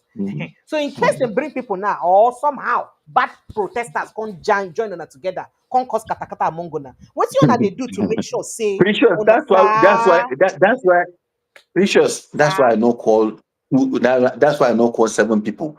That's why I no call 17 people. That's why I no call 70 people. That's a 7 million. How many people they go let's come beat us? Number day. See, once you have to be So you wise know, say, enough to think but of you know, what you do. if you say once they just kill one person, two people, others no go wrong. Go. That be the problem. You know, so Nigeria, That's why I say everybody if they won't go heaven, but nobody wants that. that's why I say, see, in the medieval, let me tell you, go to history. Go and see how countries fought during those days. They just don't come 7 people, 5 people. They will mobilize army so that if you hear the footstep of them coming, the kingdom will fall before that person does reach. Let me tell you, nobody will stay. Let me tell you, nobody will stay trying to organize talks to come and beat you. If you see 2,000, 10,000 people coming from Zampara, 20,000 coming from Kogi, 17,000 to 17,000 coming from so place, you see the caravan that you see these people will sit down here, they sleep today, they are going to Abuja. Apart from those that carry their motor, those don't walk out into Abuja, people are sleeping on the street. You know the chaos. They must listen to those people. They must answer what those people are asking them. And they must make sure at least people will have, even if it's 10% of governance, that now they are getting 0. Okay. Sometimes you have to shake body for somebody to now look at it and say, no, I will not do this to you. But now, the way they talk, the way they take all of us, and they say we cannot do anything. They even they talk up. What do you go do? Jet, I buy the jet. What do you go do? Like we can't. I buy jet without budget. I buy jet without budget. What do you go do? Pictures. I give 15. I feed 15 trillion contract for Coastal Road. What do you go do? I know you know the budget. I do them. What do you go do? National Assembly. I say change National Assembly. They change them. What do you go do? Yay. So that's what they are saying to our face. What do I go do? If I want third term, I will do third term 3 times. You know, go do anything. National Assembly take my pocket. This one's serious, so. So that's the conversation. So don't tag yourself on around the number. It's called metaphor. Don't tag yourself. Now 7 million people go dash come. No, that's not that. If I do election, how many people they say? They say we are going for election. They say registered voters 94 million. When we finish election, how many people vote all of them now? 20 million. At the end of the day, it's very so that's why just calm down. Politics is politics. So how soon this protest will happen? No, it's not now. We just announce what can happen if these people continue not to listen to us. Okay. Then between that time and what we want to do, we now step in and put up a shadow government so that these things that we talk, more talk them with facts. So that's if you do shadow government, people will now see koro. The thing we go carry them come Abuja. So you know, so as you talk shadow government, be like saying a grammar where you blow. Make I try explain to people, make them understand that. Is it like copy government? Abi, copy government. If you get minister of power here, maybe Tinubu bring minister of power for your own side. That one we say that one the one where Tinubu come we say 150 million Nigeria get light. Calm down. So now we go carry our own minister of power. We say now pictures. Let me give you statistics with that. We don't know that. That's what we said. So now he said that one. He come to open. He said he is reporting report card of Ministry of Power. That's when he talk about. Now that way he talk about. So now we get minister our own Minister of Power. Power. So why shadow government? Yeah. So why Tinubu on the talk say 150 million people 9 get light? Then maybe your own say according to World Bank, over 40% of Nigerians never still see light before they no get light. So they'll come balance the. Not that one, myself. Not that one. Now our own because we get them for strata. Okay. Then we go bring evidence. We go bring people where they say, me, I did Gorempa, this is the number of hours I get for light. Another person will come from Ogun, another person will come from so place. So that our own is that after talking to them like that, then we said, this is the best way for you to do it. You can do it by doing A, B, C, because we have seen it so place. What the idea of doing shadow government is to get people equipped with the knowledge of what is governance and dividend of government, what they can get. So that they go get idea. And the whole, yes, and whole. So that you stop listening from one. And like, for example, If you have a two earpiece, one left, one right, now you have a balance. Hearing. This and then the music will enter. So it's not supposed to be only hearing what government is saying. And the opposition are so weak. So now we have another place that we can now get another news. Good. So before, if I talk, for example, if you play this video that we have with you, then the people in the government will say, just leave them. Now, just conversation. But today, if you say, is the Minister of Shadow Government, Ibrahim Abdul Karim, Minister of Health, Shadow Government, that is now dishing you out and rolling out information, comparing them with the government. You have gotten a loan of so million naira from so, and the thing enter your account so date. You are supposed to do A, B, C, and D. Okay. And then we have checked, because now we are giving information to the government and giving information to the donors themselves. So that they know that what they have donated, is it working or is not working? So it's not about demarketing anybody. Why not demarketing anybody? What we intend to do is that we want to have a robust, what they call it, opposition.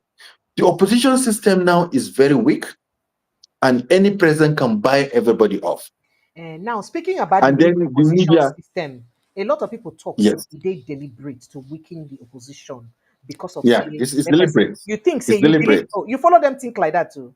Now I just they want to now some people don't talk that. Also, why you think? No, it's true. Why you think say they deliberate? No, let me tell you. Tomorrow, if you have privilege with government, and you have even your friends, and Mr. Peter Obi, for example, used to tell me that some people that are his friends that are in government, now if they see him, they run away from him like click. Why? Because they don't want anybody to snap them and send to the main man and say, you see this one. So that's you just being with my enemy. Then say, oh, you are now conniving with my enemy. Remove them. And this one is a system that everybody linked to government.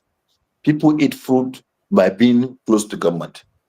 So nobody wants to lose his privilege, including religious leaders and traditional leaders. But talking about government, it was Peter Obi a president. If you do the shadow government, so he did, because that now waiting a lot of people go ask. We go do them. If you do them, it was Peter Obi president. Let me tell you what I told Peter Obi.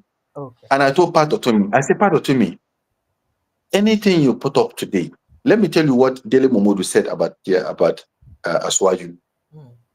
He said, Tinubu, I will forgive Tinubu for anything he's doing, and I will not talk. But the only thing that makes me very angry is that because he is cracking down on people opposing him and also jailing reporters. He said, I was activist with him. They're supposed to be the number one people that enjoy this government, because he come in the platform that we at Nadeko, we fought the military. So his action are not supposed to look like the military. So my thinking is that Peter Obi, Pat Otomi, any other person, or including myself, if I become president, first thing I'm supposed to do is preach, do what I preach. Yeah. So if it is me today talking like this, I'm not supposed to come and now feel it's my turn, so I can rubbish everybody, and I will not allow anybody to work. Because opposition, when somebody was telling Tinubu, he said, what will give him a good sense of governance is allowing a strong opposition. Because there's a time that he was the only one left. Every other person joined the PDP. But he stood his ground, created APC. So speaking in let me tell you, I've become president. But today he is the one doing the same thing that he accused Obasanjo of doing, of going to state and bringing everybody into PDP. Now he's still going towards that route of bringing everybody. He's supposed to talk to the people around him. He said, that's not the kind of politics I want. I want a politics that will have a robust opposition, so that it will help me to checkmate you, my cabinet, and you people that are around me. So that if the opposition are not talking, the opposition are not moving, Me that gave you portfolio to work, I will not know whether you are doing it right or you are not doing wrong. Unless I move around and I hear from the opposition. So in Kenya, for example, opposition is an office. Anybody that comes second, they give him office of the opposition leader. And there is budget attached to that office. And they give him Ministry of Interior to be the office under opposition leader. In UK, this shadow government we are talking about are sponsored by British government so that they can criticize the government and get themselves ready so that tomorrow, if this government collapses, immediately they take off government and continue. In South Africa, the person that now work together with ANC now to put up this government, he is the Minister of Agric. For the shadow government. So opposition is something, yes. So opposition is something that gives life to democracy. Without so opposition. You think that lack of opposition and cowardice on the side of anybody we don't want to position? Yes. Let me tell you what happened to Buhari. Just look at what happened to Buhari. Okay. As the first tenure of Buhari, Saraki that imposed himself and become Senate president, become a threat to that government. And he refused to allow them to sign some things that they wants to do up to the end of his tenure, true or false. Sure. But when now they come the second term and they get somebody that they want, which now said he is even beyond rubber stamp. That's the name we call him during his tenure as rubber stamp, which this one, man, the 10th assembly, we don't even know get name we tell them because that one they don't pass rubber stamp. Honorable, so, no vex off the mic. So this one that you see, having somebody that will give you pepe. Even the National Assembly before, you see how they fought Obasanjo when Obasanjo wants to go for hot term. At that time we have AIT, one program they used to focus Nigeria. Yes, everybody wants to watch that because they know that those people, they stood their ground for the democracy to move forward. So when you now have one party system, everybody aligned to what president, nobody wants to cough because they feel like Mr. President will ask why you cough. But do you not think that that's because the president is very intelligent? Just like people they talk, say every politician. No, it's not that. No, that's not intelligent.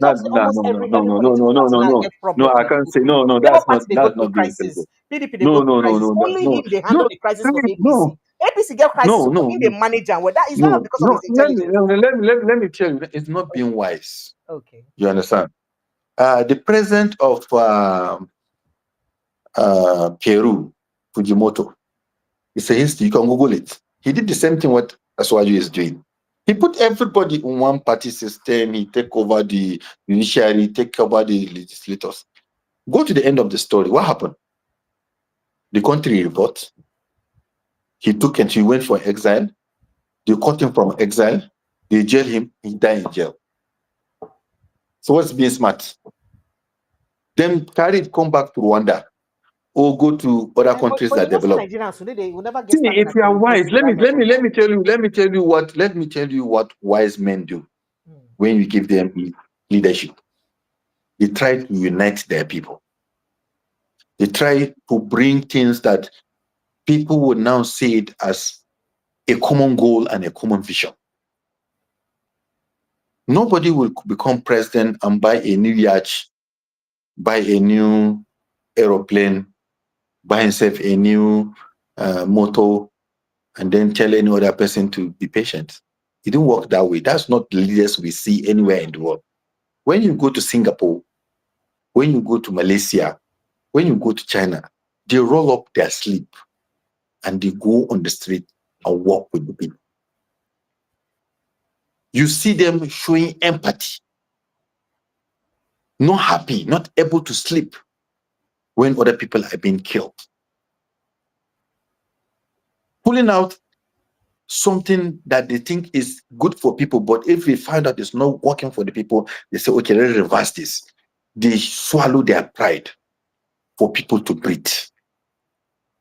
That's what creates intelligent people. It's not being intelligent to come and squash everybody, put everybody in trouble, turn down and keep on dishing out propaganda for you to move forward, creating almost 13 different media aids to attack every Nigerian that said what we are doing is wrong. That's not So very intelligent. I don't know why Nigerians try to bring. I only echo the voice of Nigerians. And No, people, they wait to jump in. Nigerians are not saying. See, They no want Nigerian will. ask me Let me tell questions. you, no Nigerian. Okay. No Nigerian. You are just talking as a journalist, but no Nigerian that buy rice at 7,000 before APC, for 7,000 example. for waiting. Before APC, rice 7,000. Okay. That's 7,000. A bag A bag of rice. And today he's buying the 70,000. It looks like it took me back to the 70s. And now he's telling us 70,000. And now he said the 70, person. for not for year like 80 something. 70. 80 something, 90 something. No problem. So now you know that person to put in his mind that this man is intelligent to now bring rice from 40,000 or from 30,000 from May 29, 2023 to around 90 something thousand or around 100,000. Let me tell you.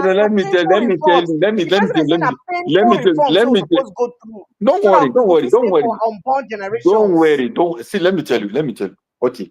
I said, I have a house.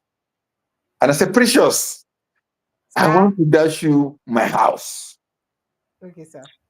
You don't know what's inside that my house, Precious. You don't know what I give you.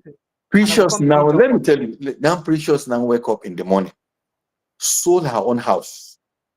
She said, my friends, come and take chairs, take TV, take everything that you want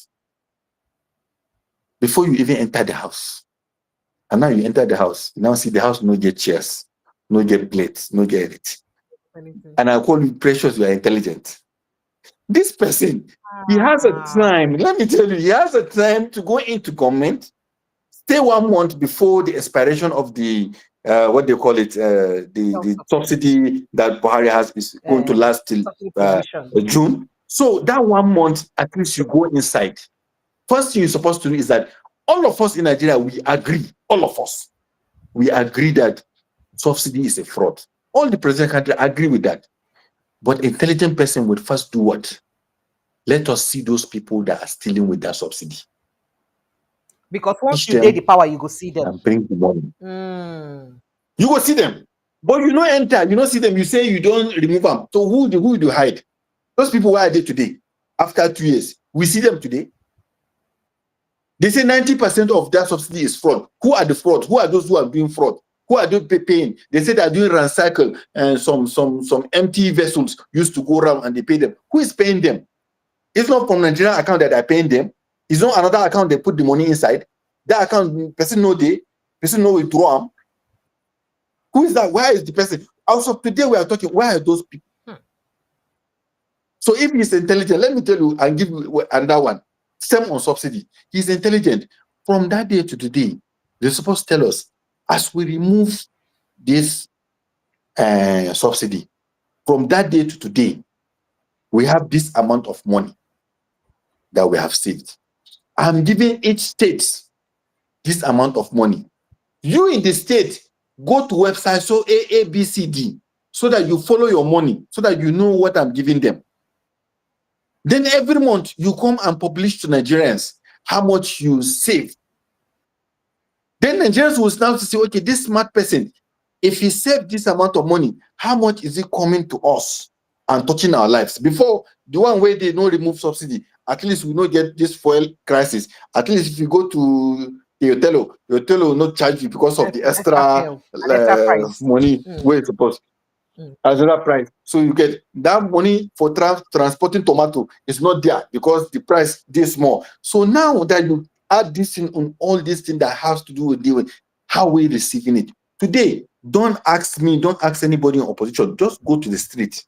How did this 2 years after removing of this subsidy, how did it impact your life? Make an open phone line. Nigerians won't jump in. People they won't ask you questions. Make you not be like saying I only need they talk for here. But before I talk, you go answer me one question. Because people they talk say President Bola Tinubu they say undefeatable. Say people no fit defeat them for election. Say no election when they contest for what person fit win them. So you feel say and if they see them with the way they go now, it's hard to get any formidable opposition for 2027 because political party not they say want to go use contest. Labour Party they wahala. Because now, political parties, all of them get no, wahala. don't So worry. where I want If from you for next no, election? from now to election, Sir, pressure, they're not from going to use now to court come out election, now. it's a long way. No, don't worry. We beat them for Lagos. Lagos na city boy, na Lagos boy, na for Lagos we beat them. We can't carry and come Abuja, come beat them for Abuja. We can't carry and come beat them for all the places where people get elected. Let me tell you, they win their election from places where people, where this your message, the way you do today, no they reach. But this is how we are going to change. Obi, during 2023 election, we did not have enough agents to guide our votes. And then they manufacture names and numbers and they do whatever they want. I was discussing that earlier today. That Aramambi said it, that the reason that, in fact, saying on are supposed to apologize to both Nigerian government and INEC and the judiciary for saying that they rigged the election because they no rig election. Saying that on an audio on due diligence by putting enough, for at least pulling unit agent from 4,000 places. Everyone, I am thinking that, all of us, yes, I was thinking that. No, Aramambi is wrong in one thing. If to say the glitch didn't happen in the presidential election, or the government used their IRF and what they received on today is still on their IRF as their result they collected. That's what the rigging is talking about. That's what anybody that you see him talking about the rigging, that's what he's talking about. INEC refused to make use of what they already collected themselves. I was actually coming from the angle. So leave him. What he's saying is talking about another angle separately. But I was actually coming from the angle that when I'm saying that, let me tell you, a lot of people thought Peter cannot win. And then the narration keep coming that don't waste your votes. But today, people knows he can win. And he's the best among them. But people will vote. A lot of people don't come out to vote. A lot of people don't come out. A lot of people have that notion that he cannot win. But today, anybody that see 2023 election, you know he can win. And if you talk about incumbency, we know Jonathan have. Let me tell you, no matter how strong Tinubu is, he's going to rely on people to do the job for him, including what people think he will do in the INEC. He cannot be in the INEC himself. He can only influence. So when the influence refuses to work, what will happen? What will happen? So nobody is God. I always say it. Don't come in front of people and show that this guy is God. Nobody is God. We are here in front of us when Abacha thought he is God. What happened? What happened? When PDP feels they are God and they even promise us 60 years straight of ruling, what happened to them? They crash. So nobody will talk because he's so. No, he's nobody. He's still a Nigerian, and Nigeria can happen to him. All right, because me, I did worried. They say we give INEC money. Nigerian government give INEC about 305 billion naira to contest elections. Whether or not any political party gets a party agent, it will stop on from providing a free and credible election. What they give them money to do? That's not the question why they ask. Because saying that a political party lost election because they no get they no field polling unit agents for across 54,000 plus polling units. Does that justify the fact that their votes can be changed? It's still an indictment. It's still an indictment. So now, it's still an indictment to the INEC themselves. Yes, to themselves. Yes. So that means. But what we need to do is that we start. Everybody knows. Everybody and people are not happy. You can testify to that. And people, some may think come out and vote. Some will decide not to vote. Some will decide to vote along religious lines. Some are going to vote along region. Some are going to vote along tribe. Some are going to vote based on what. South power must come back to South. South must do 8 years. Yes. So everybody will have what he will say. But what we are just saying is that Nigeria is a special country, very special. Anytime we get to this kind of crossroads, we always cross it. Thank God. We don't know who we are, how special we are. But any other thing that other countries try at this moment that we are, look at Sudan. Look at Rwanda before the genocide. Look at Congo, Uganda, and other places. But we pass through millions times between between 1970 to date. But anytime we reach this junction, God intervene and we take a 180-degree turn and move to another direction. Me, I know we are special people, and I so much believe that God wants to do something with Nigeria and with Nigerians, and that we are going to get it right. It will be good if you become a president and be that person that God wants to use. It will be good for you and be good for your family and family to come. And then you can decide to make your money, hang everybody, put everybody that you want to put in jail, do one party system. The truth of the matter, you're already 8 years old. You're still going to go. So my own is that leave them as they dance, as they enjoy. If we didn't fix this country, uniting Nigeria for development, that's what I call my heading all the time. Uniting Nigeria, because I think the puzzle and the question that God asks Nigeria or any leader that will come to Nigeria is that I put the best brand in this country. I put the best weather for this country. The best soil. I put the best soil, that's water resources at this soil. I can tell you, Precious, you can connect our 24 or 25 states with waterways. Everything other countries are looking for are given to us free. The only thing God is asking us, this food, this betterment, this thing that people will envy you, can you unite yourself and eat it quietly with dignity and respect around yourself? But now you talk about dignity, you'd also consider waiting some people don't they allege to be Western influence for some of these things where they happen for our leadership because of these natural resources where God give us. I don't believe in that conspiracy theory. Oh, you think it's a conspiracy theory? Because I think it's conspiracy because they don't put a gun on our head to stop our law for giving free education. Otaba Balewa. They all work, and we see their work. But the confusion we are having is that we collect things from them and we want to do as they tell us. When Niger here tired of doing that, what do they do? They say, we're not doing. We can't be keeping our reserve with you. We need to do. Now, a lady that is in your house, if she suffer, no food, no anything, she tell you, okay, I know they do. I need to marry again. I need to do again. I know they marry again. Most people they marry. I know they marry again. Okay, Ibrahim, make I bring some people when they enter. Make I bring some people. All right, so I have Malam Sarmin. I don't know who you are, but please just come right in if you want to join in the conversation. Hello, good evening, and welcome. Hello. And phone lines are open. You can join the conversation. You can call the WhatsApp line. The WhatsApp line is on the pinned post. So please just check on the comment section. There's a pinned post. You can come straight into the studio. Follow that link. It will carry you enter the studio direct. Or you call the WhatsApp number 0817 029 4077. 0817 029 4077. Good evening, Malam. Malam, you dey hear me? Good evening. You be like say Malam don't Yes, come. I dey hear you. Good evening, Malam. How you doing? Welcome. You won't put mouth for this talk? No, I just want. Okay. Sharp. Put mouth now. Let me just put. Okay, just one day. You just one day backyard. Okay, thank you so very much, our Oga. Welcome. Okay. Precious. Our Oga, the talk. Good evening, sir.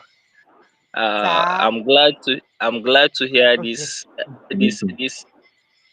awakening calls from you, and inshallah we are going to be part of this movement, as you know.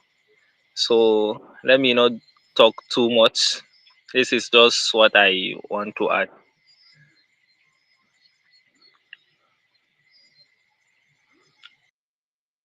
Thank you so much, Sarah. I appreciate you. Thank you so much. All right. Hello, good evening, and welcome. Are you there? Can you hear me? Yeah, this is Henry. I'm calling from California. Henry from California. Henry, go ahead. Actually, I heard what you guys are saying. And my little contribution is that there's one question I want to ask. What's be the question? How are you going to the system of ringing in Nigeria now is not the same system of ringing during the time of PDP. How are you going to disarray? How are you going to disarray the system of ringing in Nigeria now? Whether you are Obi or you are Atiku, because to me, the learned people does not think about tribe. There is no politician with Kajomi or with Washbremi. Let me use that word. There is no politician. We use Washbremi that because he said about this.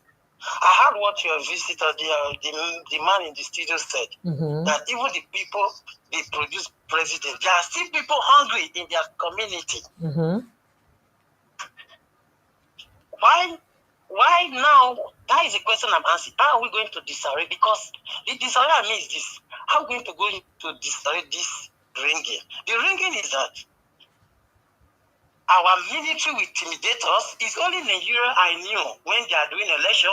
You see EFCC, you will see all manner of people to intimidate the citizen.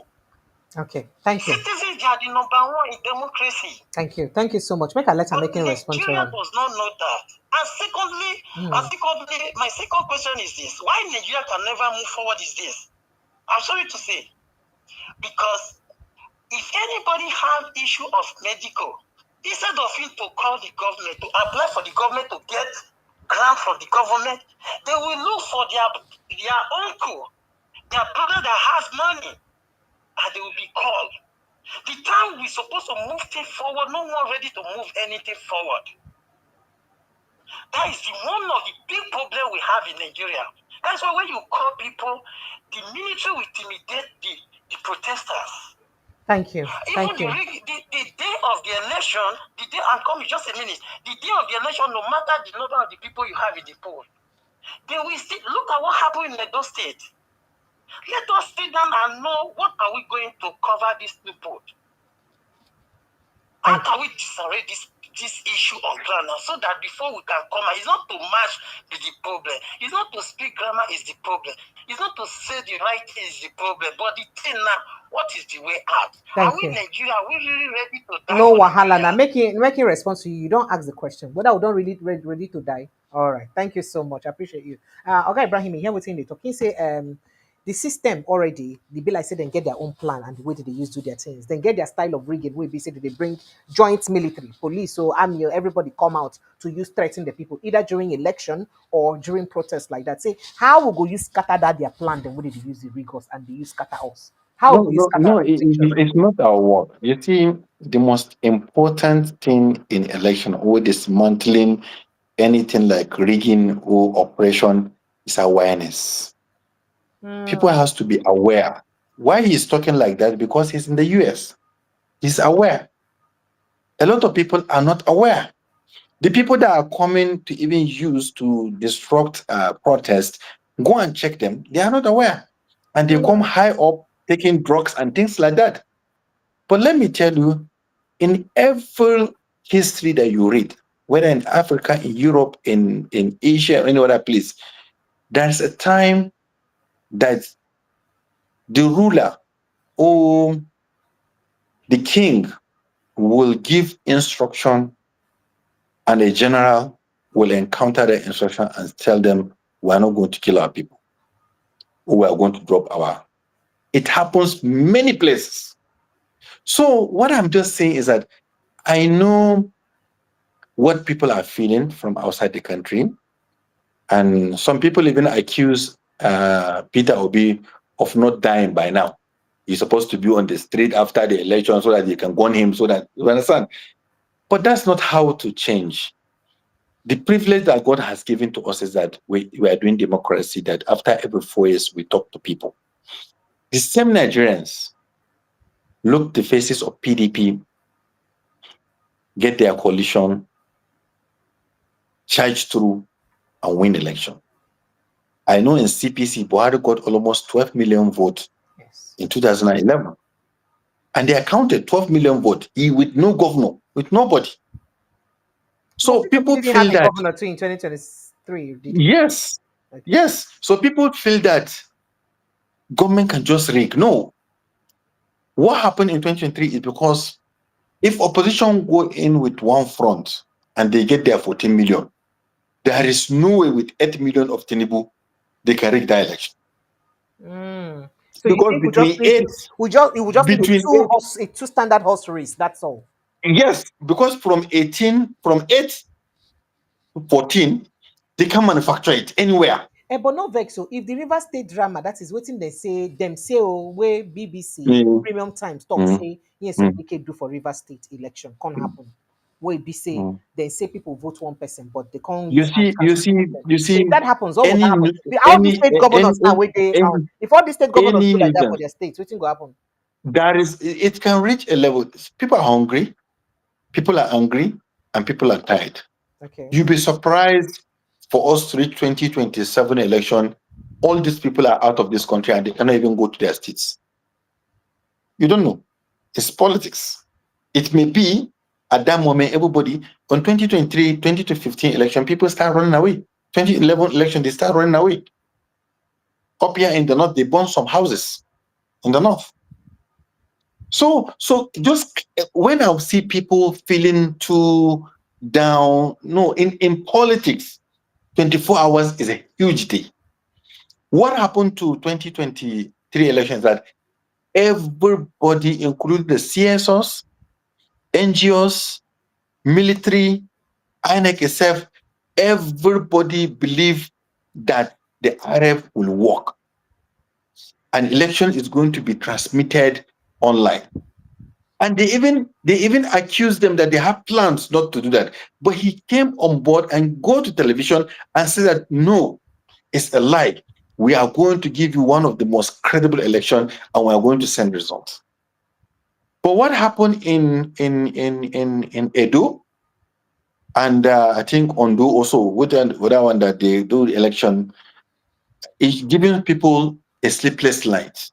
But that one is not a national election. Isolated elections always come with their own peculiar problem because a small election that is going to take place, rigging and all this, putting 35,000 soldiers in one place, police in that place, it's okay, they can do it. But when it comes to national, 176,000 polling units, is cumbersome, is big, and very difficult to rig and also by people. But in any election, once people stood up and they want a change, I don't think any other person can stop them. Call me, I want this, what do you call it? This arrogance that I'm seeing in APC, I love it. This arrogance that is coming from people around Tinubu, I really love it. Because that's the sign that they are going to make a mistake.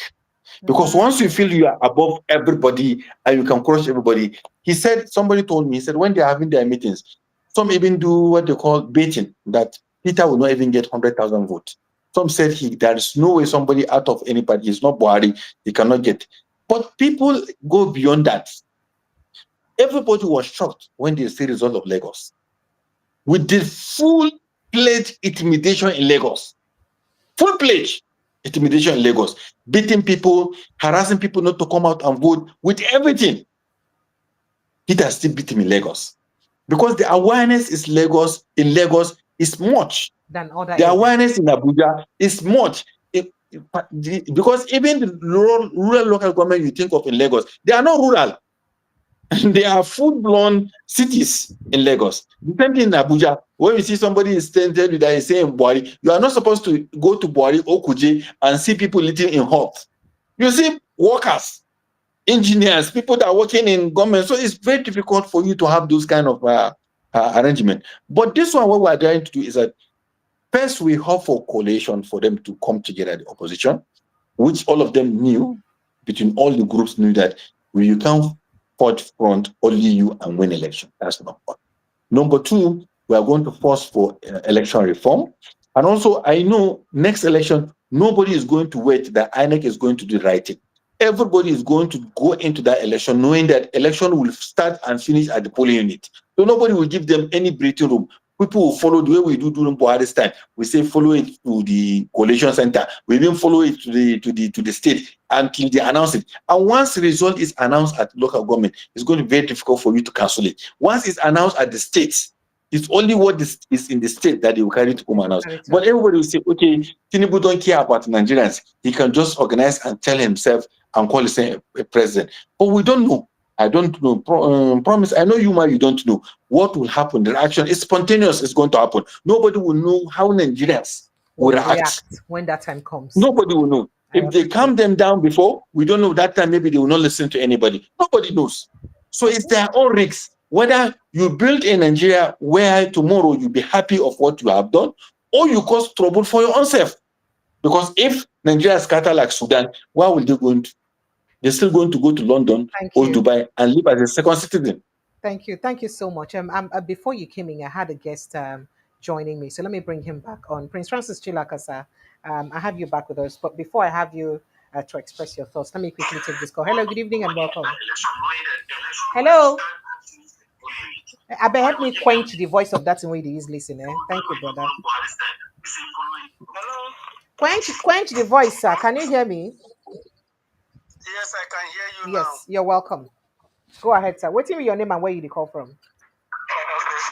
First of all, Precious. Sir?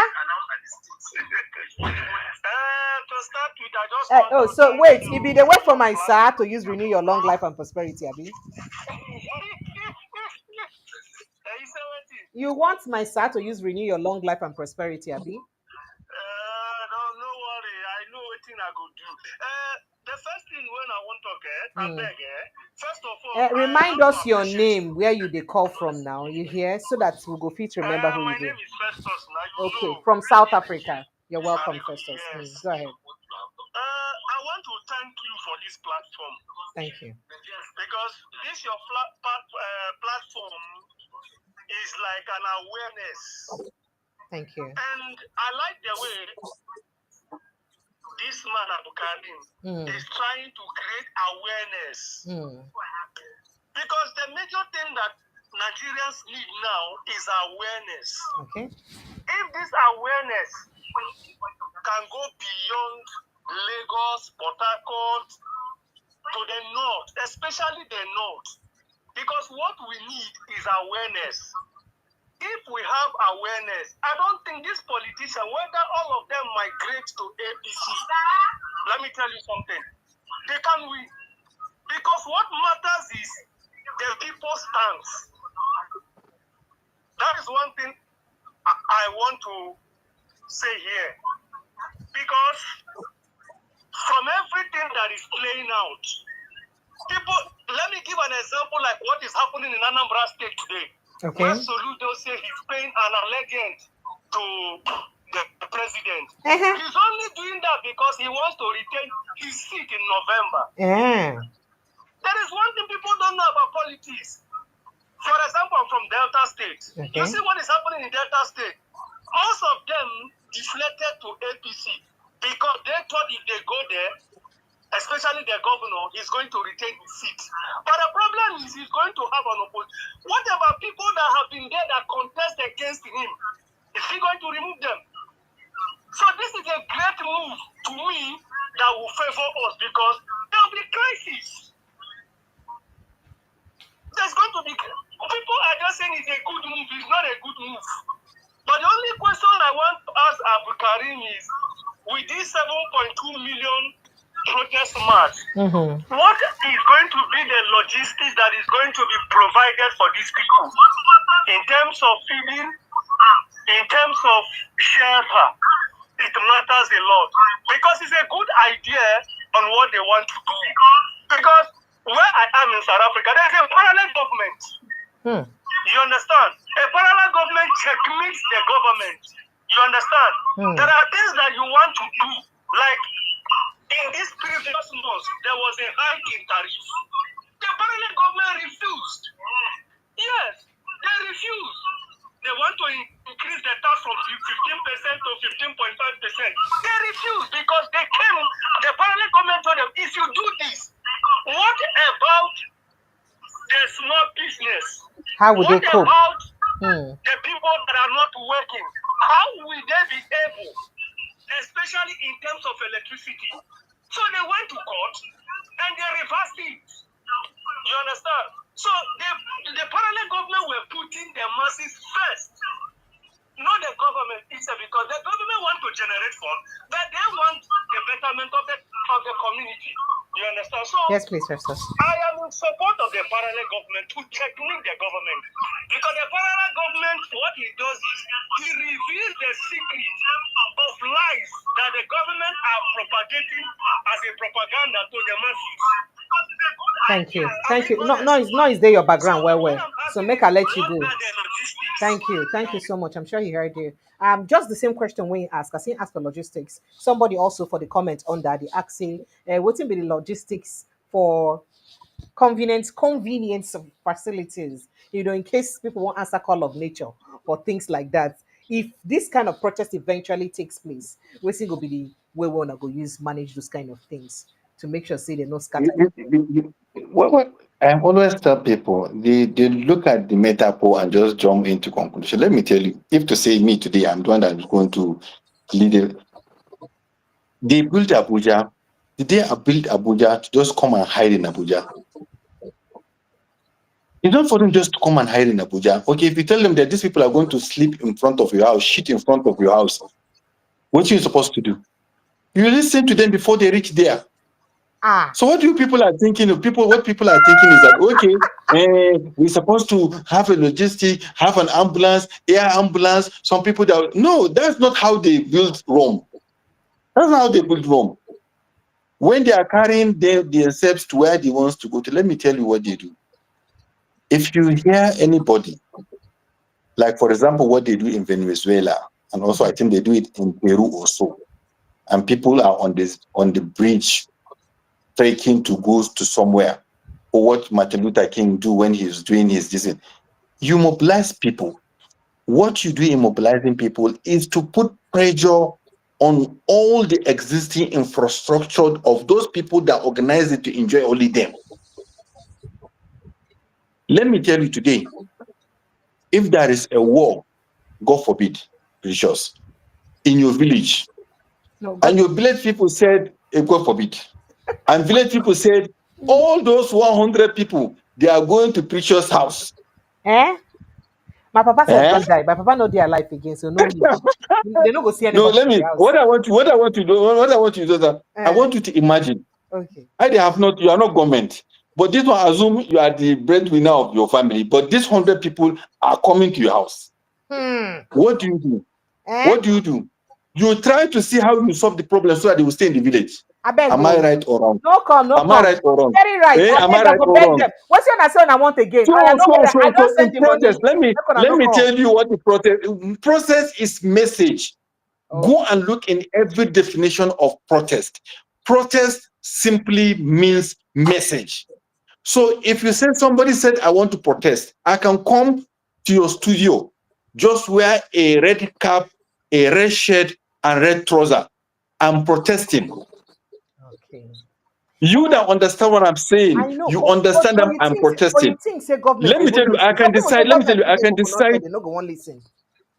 So people don't understand easy what it takes, but the government only understand what we are talking about. So government understand. So now if I said, you see, a lot of women will protest. They will remove their shirt, remove everything, and go naked.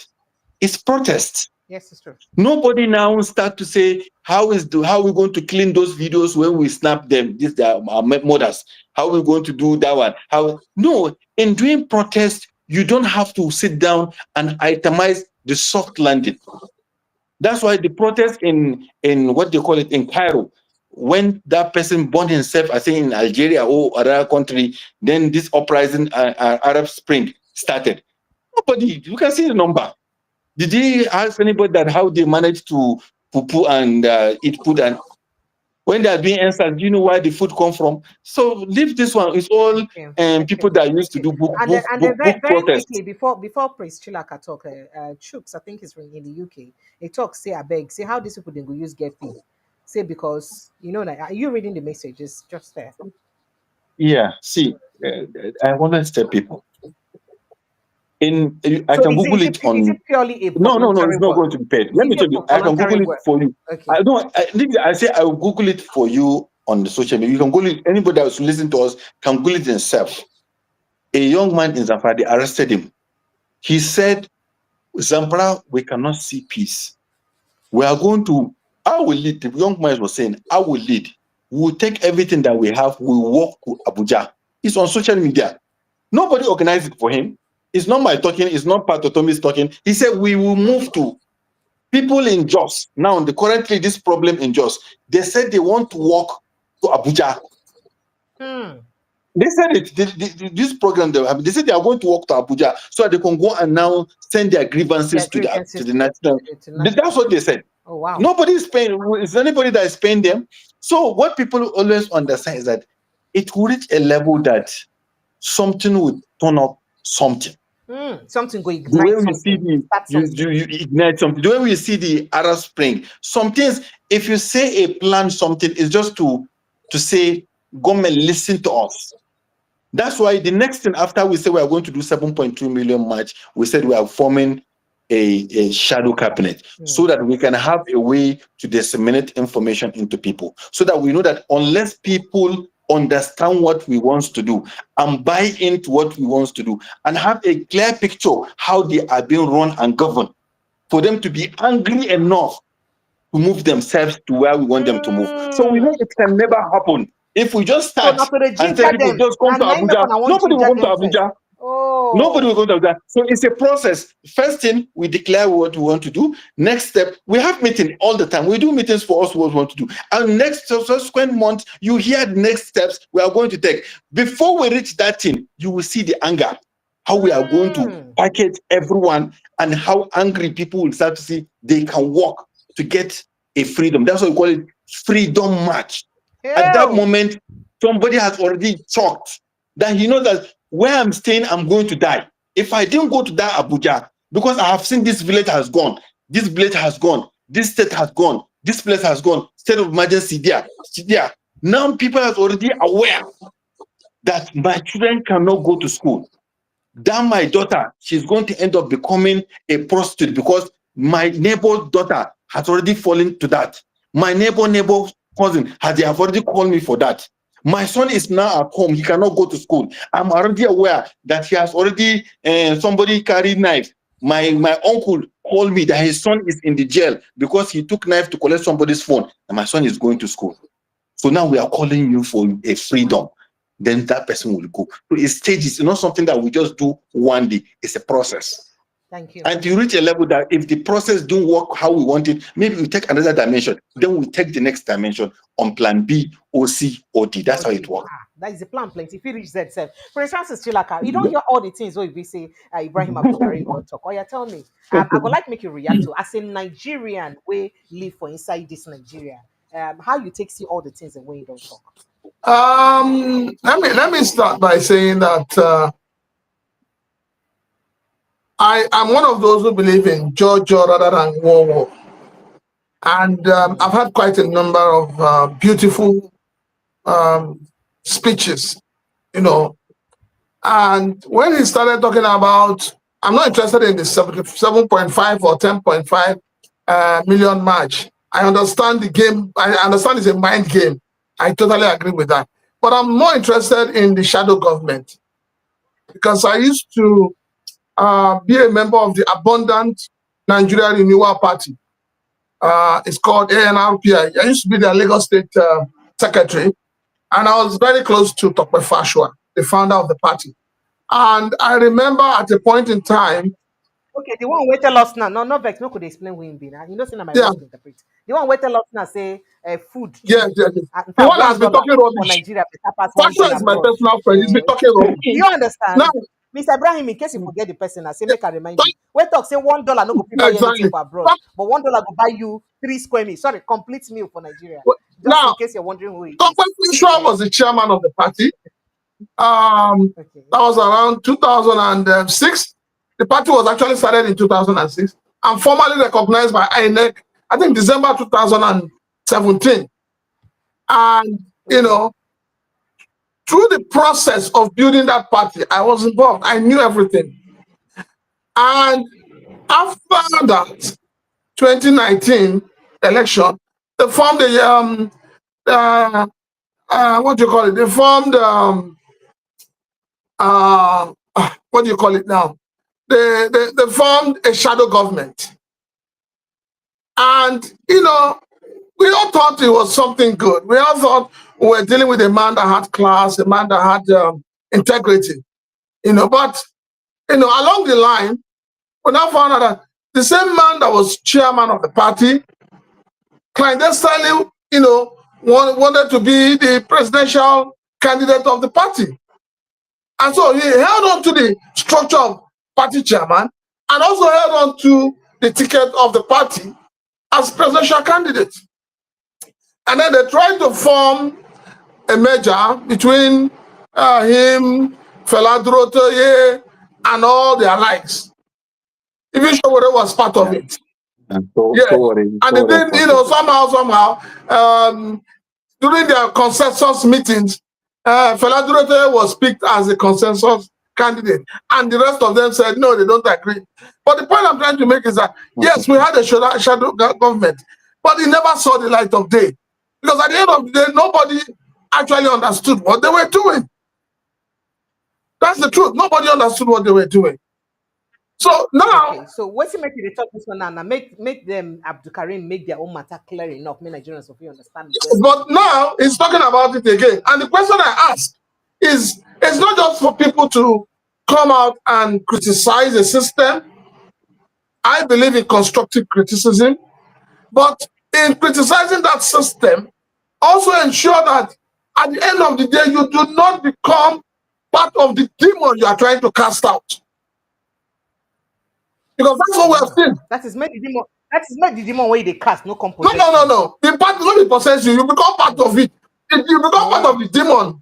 Now the thing is, if you look at it, Dr. Fashua is an SA to the president on whatever he calls himself. Whatever it says. Economic and something at the point in time was SA as well. But quite a number of persons who worked as in the shadow government and in this government. So my grounds is the fact that most times when we see people with beautiful ideas, you know, fighting for the masses of the nation, they end up getting consumed by that same system. They end up getting consumed. I have a very close friend. I don't know whether she's still a member of the Big Tent. We also had a small unit we're using to during the elections to campaign for His Excellency Peter Obi.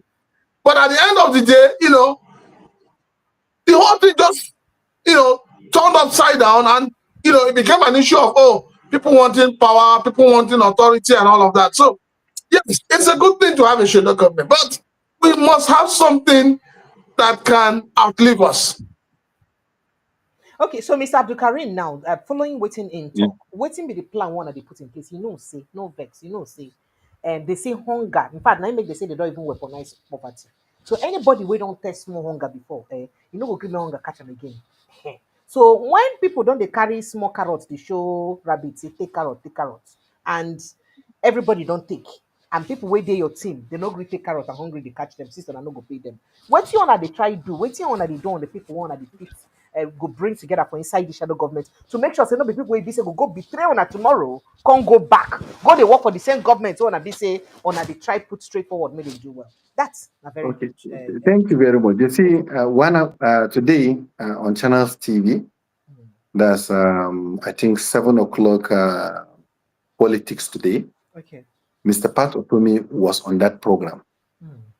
I think from US. Okay. And he spoke for 30 minutes. You can watch it on Channels TV. It's live. It's still on their platform now. Yes.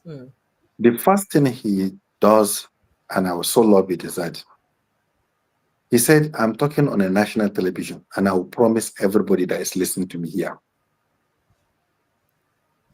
I'm not doing this. I will not, from now till the end of my life, in any government, not this one, to any previous government that will come, I will not take a position of minister. I will not take position of SC or anything that has to do with that government because of my age. Number 2, he said, I will not receive any contract. I have not been doing contract for now, and he will not receive any contract. And he wants all of us that are coming to come with the mind of selfless service. Point out a direction for this government. And also, we are not here to criticize government. He said we are here to offer alternative solution. So if you say this thing is not working, you're supposed to say what is going to work. So it depends on the government at that moment, at that time, if they want to make U-turn and start doing what is right. Because he said the purpose of this is to give more awareness to Nigerians, not to do opposition. And also, the essence of the program of this shadow government is to make the government work for Nigerians. So it's not something that you hold or fight or keep for yourself to use it for tomorrow. So if today, for example, I'm in charge of health, I'm not supposed to just come and say, government is not doing A, it's not doing D. How will that make me to get something out of it? Or maybe some people enjoy going into government. I've never invested myself, enjoying myself, seeing myself close to government. I've never worked, I've never tapped my CV, I've never worked in any other place. From university, I'm a CEO straight. So I work with all the politicians. I know all of them. I know where I give my services to. So it's not, people just think once somebody does something right or wrong, then we didn't give chance for other people to try. Let me tell you, me, I'm kind of person that I always like to see people, even if they are not truthful, let them keep coming. One day we'll get somebody that is truthful. They keep parading themselves. Maybe along the way, the calling will come. The opportunity will present itself. Like, for example, the chairman of your party, opportunity presented itself to him. Which of like Abure. So which your party? You know, so when you talk your party, his party, I'm talking to No, the party is gone. At that moment, Killer, let me tell you, Prince, at that moment, no, I'm just giving an example. At that moment, he can decide whether to be a leader or to hold on to both chairman and presidential candidates, or be a leader, and he chooses to hold on to them. So it's not your fault. It's not easy. That's how he thinks. And today, he's not having any. The same thing now, Abure, it has come to him to either take a decision to go to the board, allow the party to continue, or to hold to it and become nobody tomorrow. It's their own choice. Every one of us here in our life, God will present opportunity for us to be Moses. And God will allow us to use our head to think. What do we take? Do we take God calling? Do we take the money, or we take the fame? Anyone we take, it's our own choice. But at the end of the day, everybody will still come, look back and see where he is to. So my own, what I think is that it's very simple. Less people be coming. That's why I said, keep voting. When I was doing campaign after my campaign for General Muhammadu Buhari in 2015, in going to 2019, I was not working with them. And I was talking to somebody that very close to Buhari in 2019. I'd like to know. Because me, they don't like my services, and that they don't like my frankness. So one of the things that somebody accused me of before 2019, you didn't believe he did well. No, I believe in him. But what they said is that me, I will not do what other people are doing to stay in the corridor of power. I can't kill anybody. I can't go to shrine. I can't go and swear with anything just because I want to be in the villa. I can't. I was not built like that. Somebody even accused me that one day I showed Buhari something on the phone. It's above protocol. We don't do protocol like that. Presidents are not supposed to know anything. It's only what they allow him to know that you know. I don't stay in that kind of environment. So wait, you mean say I still go there like this now? Still know they know everything when they happen. No, now that's how it happens. It's Prince is here. Prince is here. Prince will tell you. I'm not telling you. Prince will tell you. That's how it works. That's how it works. It's not even the same television that you are watching that the president is watching. It's not the same newspaper you are reading. The president is reading. That's how they cage him. They put him. They tell him everything is okay. I don't want to talk too much here because you said off the mic. Let me just off the mic. We will understand what we are talking about. Let me tell you, there is a position now today. Promise if they give you that position. You don't in government. promise Precious. 3 times. Let me tell you, if you go to that, first thing you will do is that they want to now make sure that you saw in. Forget about this one where you carry say I swear to Nigerian allegiance. Not that one. This one a shrine you go. They will keep person in front of you, do something for you to give your life to that particular thing before they will allow you to come near to that thing where they want to. Because people are not just seeing the country just working like that. They thought that it's just anyhow, you just go and cross borders of power and just go out. No, it don't work like that. Some people are assigned by their godfathers. There are some people that they call them gatekeepers. Those people, they align. I know of somebody that he was even harassing a permanent secretary. He says that this ministry is allocated to me. He told the permanent secretary. And he told the permanent secretary because he didn't answer to him, he said, you see what would happen to you in 3 days. But after 3 days, they remove him from that ministry. Because he said it's allocated to him. As his birthright. That's why that's how it works. So let me leave that one like this now. That is how do we change? That's what I'm saying. That's why if a good person comes, they try to see how they will penetrate and cycle him. Did you see Tinubu looking like the same Tinubu you see in Lagos in 1999? Did you see him as the same person? The way he talks, the way he acts, the way he does things, take his walk. Ask about Jonathan. Ask about Buhari. Buhari, anytime he comes on television, what did he tell us? He said, I'm not aware. He's not aware. Everybody knows. We even make it as a name for him. I'm not aware. Yeah. So the truth of the matter is that we let people, when during that time, I tell people, now you have opportunity after removing, if you remove, what's his name, Jonathan, now 2019, try and remove Buhari again. When I go to radio station, I say remove Buhari. If you remove Buhari, you are sending signal to the next coming president that him too, if he refuses to perform, you still remove him. So if now politicians are aware that these people, 4 years, if you didn't give us what we want, we'll remove you. Let me tell you, the greatest gift Nigerians will give themselves is removing Tinubu.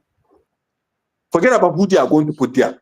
Because people feel that nobody can remove him, he can do whatever he wants. If Nigerians remove him, any other politician that will come will respect Nigerians.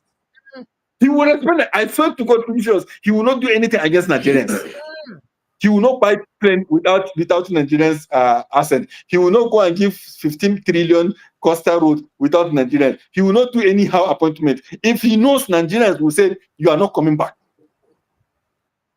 As a governor, if you keep on changing governors, there is some state that people cannot have 2 times. Before, like Kano, is Shekarau that make the first jinx to go for second term. People like Bauchi, there are people that change governors. Even if you are still governor, it's not guaranteed. It's not guaranteed. But now we have governors that will take the whole mandate of people and move to another party. So changing is giving the masses the power. So when you are campaigning for somebody, don't showcase I cannot go and showcase Peter Obi as the alpha and omega and person that is better. Among the people I see today in front of me, today, Peter is better than all of them. So I don't choose Peter because he's an Igbo, or he's a Christian, or somebody. Showore is not a candidate. Please stop that. You can't even Showore is not Precious. No, Precious. You see, we make one big mistake. Showore has never and will never be a candidate. Showore is an interloper. And we need to begin to tell Showore the truth. Showore does not have what it takes to lead a country. He does not. Just apart. Prince. My own is that how she even put the name of Showore and Peter on the same thing. Precious, I enjoy coming today, but this one when you put this one, that guy inside my chest. With all my conversation, you call Peter Obi and now say Showore. Tory get only 14,000 votes. That's votes that people get when they are contesting state assembly. No. 14,000 votes. I'm Karim, you are wrong. When you are contesting for Nance president. That's you are talking as of today. Apart from Buhari, the greatest and biggest politicians today in Nigeria that you cannot open your mouth and talk without talking about him is Peter Obi. So do you think that that's why everybody is always criticizing him? Yes, that's why everybody, if you keeping your mouth will fail you if you don't say Peter Obi. If you don't talk about Peter Obi, you are not a politician in Nigeria. That's it. He's no, but he's at the top. Any other person, because he is the only one that takes the sacrifice and move to an unknown party and establish the party. You know what it means to enter, establish himself, and got 6 million votes purportedly rigged or allegedly rigged allocated. Let's see, allocated 6 million votes. That one, Atiku left and went to ACN and contest. We don't even know, up to today, we don't know even how many votes he gets. Because insignificant and nobody can talk. There is no place I sit down, they are talking about politics. And you know that the only problem today in the Bila, in front of Asiwaju Bola Ahmed Tinubu in his 2027 election is Peter Obi. And that is why they are they're trying to ensure that no political party stands for him to contest with. Party stands so that he will not have a place to contest, because they know anywhere he contests, if there is no any Atiku, if he's going to be the arrowhead and get a very good vice presidential candidate or maintain his presidential candidate from the northern Nigeria and secure his votes, he win election. Leave all that matter. Politicians know. Can we now ask you what you people are doing and the shadow government will do or big tent will do to make sure, say, we at least get a better electoral reform? We fit entertain like independent candidacy or stop all these shenanigans of jumping parties who would get up and down and are waiting the rotting our political system and carrying people's mandate to another party. Because if you look at the election, on the ballot paper is only no name was there. It's party. So what can we do so that we can so start when people voted in Delta, they voted PDP. There is no way somebody would take their mandate because they agree. That's what they say, is that we agree with the manifesto of PDP and we pick Sharif to be our governor so that he will not implement the policy of PDP upon us. So he can't take that one and say, I'm moving you from this constitution or this manifesto of PDP to manifesto of APC that we have not voted for. People don't understand the gravity of what that person has done. You can't take people's mandate to another place. I can't marry a lady here and I'll say I'm now transfer without divorce. Now you marry Blessing. There's a lady Blessing in the comment section. You marry Blessing and you now transfer her over to Mr. Chilaka. Say, Prince Chilaka, and hereby give you this wife. I don't want to marry again. And Prince Chilaka will automatically marry her on. Is that even possible? So my work, Precious, from now to next year this time is to keep on going from TV to TV, radio to more especially a program like your own.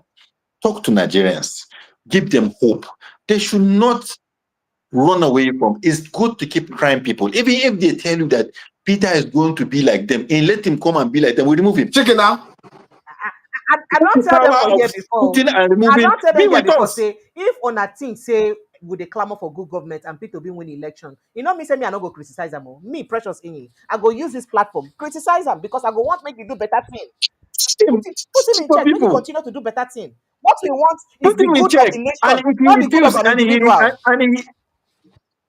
Yes, Kuma, let me tell you, if he goes, he has the same opportunity that we'll call here. He has opportunity to be like Lee Kuan Yew, to be like Mao, to be like any other person. So if he decides he don't want it, can we force it on him? No, we just remove him. So he go in the history and join the other parade of the others and continue with another. Next person will come. I swear to God, one day, one of them will be there. Look at Eradua. Eradua was brought up, rigged, and bring him in. But his speech, speech, he said, I'm not happy with what carried me from there. And I'm going to put up a committee to look at it so that it won't be like that again for the next person that is going to come. Second thing, he said, they increase this fuel to this amount. No, I'm returning it back to 45 naira. That's one of the reasons why he said so one day someone will come. He will look at all these things they have done. He will do it back. Today, opportunity is given to Aswaju. Go to look at him and said, let me see what you can do. Take my people to Jerusalem. That's just what God tell him. And he said he don't want to. He wants to buy Escalade. He wants to buy private jet. He said that's what he wants to do. Okay, now. What do God go do? What do we go do? We go for some. We don't go for some. We don't go for some. Now, our own is just to come, talk to people, and remove him. Straight. Thank you so much, okay, Ibrahim. And I always say I even tell him in front of him. I used to tell Peter Obi in front of him if we're having conversation. I say, Papi, the energy we will use to put you enter. The obedient and all of us, we still use that opportunity because if you fail, we are going to go and hide ourselves. But we don't want to hide ourselves. So we make sure that we take you out so that those people will forgive us for taking you out. Why I stood to fight Buhari is because I want forgiveness for myself and insight to be in harmony with myself, to see that I'm not happy with what I've done. I campaign for Buhari. I do a lot of things for Buhari. But when I see things not going the right way, I can't say I must stand on that thing that is not working. Like people that say that they must stand on the mandate of this man. Mommy, I can't do that because I'm not trying to stand on the mandate that is checking. If I climb that mandate, I see the mandate is not, I move to the next mandate. The national anthem of psychopathy. So if you keep changing them, I know I can't. Of course, that's national anthem of psychopathy. On your mandate we stand. On your mandate we stand. So people just want to appoint. You know, it's true. It's true. It's very true. They call it political banditry. That a group of people taking over people's work. Like for example, you did like Sheriff in Delta. After the Poshuam fight former Senate DSP. After the fight, now you come and carry that thing way that guy put for that place. Come carry and join with you. That's banditry. Now you are collecting ransom now. Now you hold them. They have to bring that man to Abuja to go and meet president. This is not talking, okay, we need governor, but we will give you something. Then you carry and come put for aeroplane. Carry and go Delta, say you go receive Sheriff. Which kind comment is that one? The same person where you fight. You know go like him now. Everybody know go like him. Everybody go feel bad. So what we need is that I just want to see a president that have empathy. His president that when he comes, his number one thinking around any action that he will take, just like the way Umar will talk about the reducing fuel. No, he's just talking of what will I do to cushion the sufferings of Nigerians. And I don't have to achieve everything. Even if I don't do the coastal road, I don't do anything. But I put up a system that they can usher in new people that can be better than me. Even if he's just do that one, it's good for him. That's how I have a conversation, me and Mr. Peter. Peter Obi was telling me, he said, Ibrahim, you see, why a lot of people are missing out is that when you become president, for the first 6 months, go for the low-hanging fruits. Don't do anything spectacular. Don't do anything new. Just go for the things that you know directly you touch. I asked him, like what? Until like what? He said, Ibrahim, we have what is called UBEC. UBEC is sitting on almost 1 trillion naira. That governors supposed to come counter funds to do it. He said, what I will do immediately is that I will talk to these governors. If they don't have money for this counter fund, then I will say, I want to utilize my own money, which is 1 trillion. Therefore, each one of you must submit all the GPS location of all the primary schools, that's LEE, and the secondary school. I say the first thing I will do is that each school, the principal, the ex-school boys, and the teachers association, that's tripartite. He told me that each one, I said, that's what I did in Anambra. I will put them together. I will tell them to go and bring a quotation to rebuild that school. But the painter, the carpenter, the plumber must all come from that locality. If they can't get him from that locality, then from the next locality community that is close to that community, so that the money of paying those people will not skip out of that particular place. So I'll put the money. I was sitting down and looking at him. He said, Ibrahim, after that, I will go to the primary health center. That's why today, he said, today I did not become president. I go to make sure that I give donation to all the what they call school of nurses. He said, my main project when I become president is to make sure I send 3 nurses to every primary health center in Nigeria. So if I didn't support them today, I may come that day as a president. First 6 months, I don't have people that I'm going to take. He said, that's why now you see me, I'll go to school, I'll give 15 million, I will give 20 million, I will give 150 million. He said, that day, immediately I come, the first thing, because I cannot renovate those places without those nurses.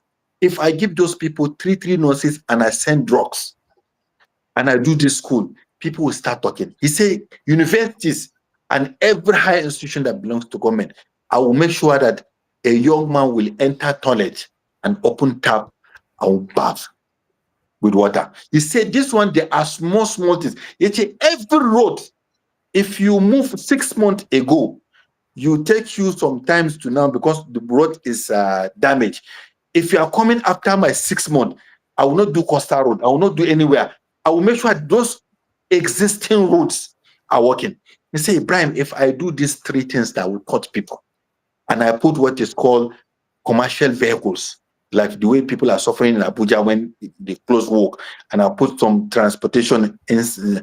He said, if you do these 3 things, school, transport, and health, he said these 3 things will give people the immediate requisite things that they need. That's immediate that they need for us to start fighting corruption, to start fighting insecurity, to people to go back to farm. He said these are low-hanging fruits, and this is what will connect people to my government. And immediately it connects people to my government is the people that will now push me to do whatever they want to do. Who will not love that kind of person if you're having that conversation? I sit the same table that I sit with him. I sit the same table with Buhari. Buhari will go for campaign, will come back. He's only interested in eating rice and chicken. What are you talking about? Up to today, that's what I used to speak to deceive Nigeria. Why did you do? Why? And you can't even discuss anything. You can't even discuss anything with him. No, but why did you support him? Ask anybody that is working with him now. Offer Nigeria. Why did you support him to become president? You don't want. You are not getting me. Oh, you are not getting me. Make I get you. Okay. I'm working with him. I know Hamid Ali then. He was his chief of staff then. I don't know Mamandora from anywhere around the campaign period.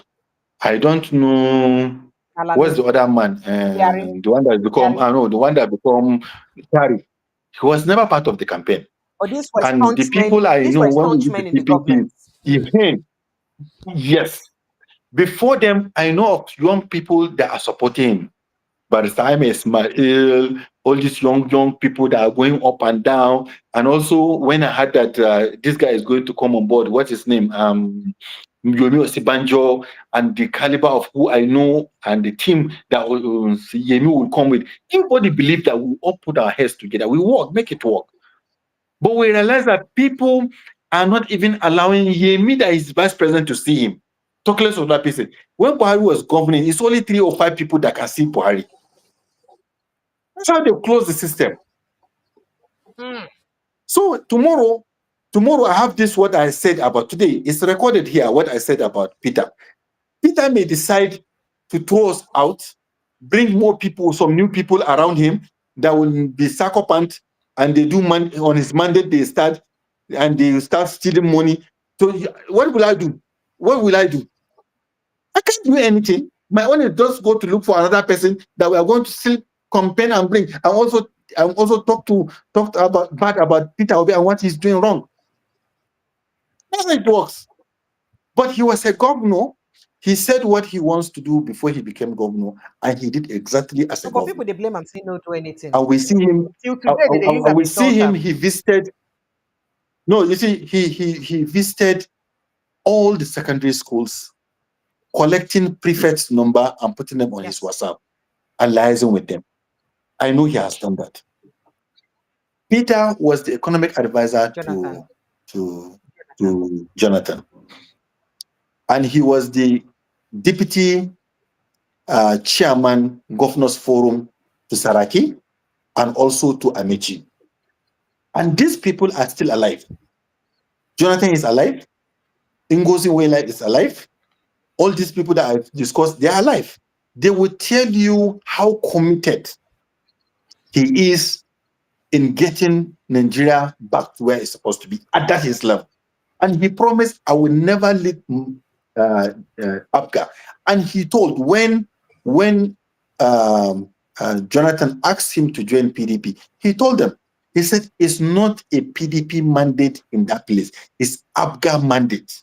Until I finish as an APGA governor, then I can decide what to do. But now, that's what I call personal integrity. Come on, when Jonathan wants to contest for governor, Jonathan asked him, he said, you let him come and become the campaign DG of Jonathan. But he said, no, if we do that, we are going to touch the sensitivity of the Northerners. Why not bring somebody from the North to chair it? I think they brought Amadou Ali, one of these Northern districts. So he now said he's going to be the deputy DG of the campaign. Peter went back to Jonathan and told Jonathan, even this deputy, we should divide it into 3.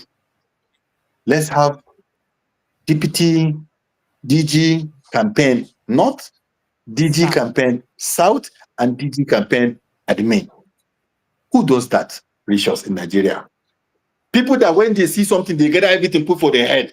This one is a person that is giving to him. He's still sharing. They know him. Why they are talking about him? They know when he became governor in Anambra, the type of politics that happen in Anambra, where you can steal a governor, kidnap a governor, bomb government house, all of it changed. Everybody knows in Anambra. The time that people used to go into, what they call it, into government house and take champagne and drink and bring women. Ask anybody. Even his wife was not a first lady. So it's something that he was there and he has done it and he has not changed. He flew economy in Nigeria. He only flew business class when he's traveling outside. And he's been doing it before he became, and he was a billionaire. He has his house in London before he became a governor. He was chairman SEC. When he became chairman SEC, they give him a house. They give him S-Class, that's Mercedes. They give him a jet. He refused to take anyone. He said he's not taking. He didn't need it. When he finished as a governor, he's supposed to have a house in Abuja or any choice of his place, and he's supposed to collect gratuity. He didn't collect it. Tinubu collects. Akpabio collects it today. Tinubu collecting. Akpabio collects. They are still collecting. With all the money they have, they still collect. Atiku collects. But this man say no.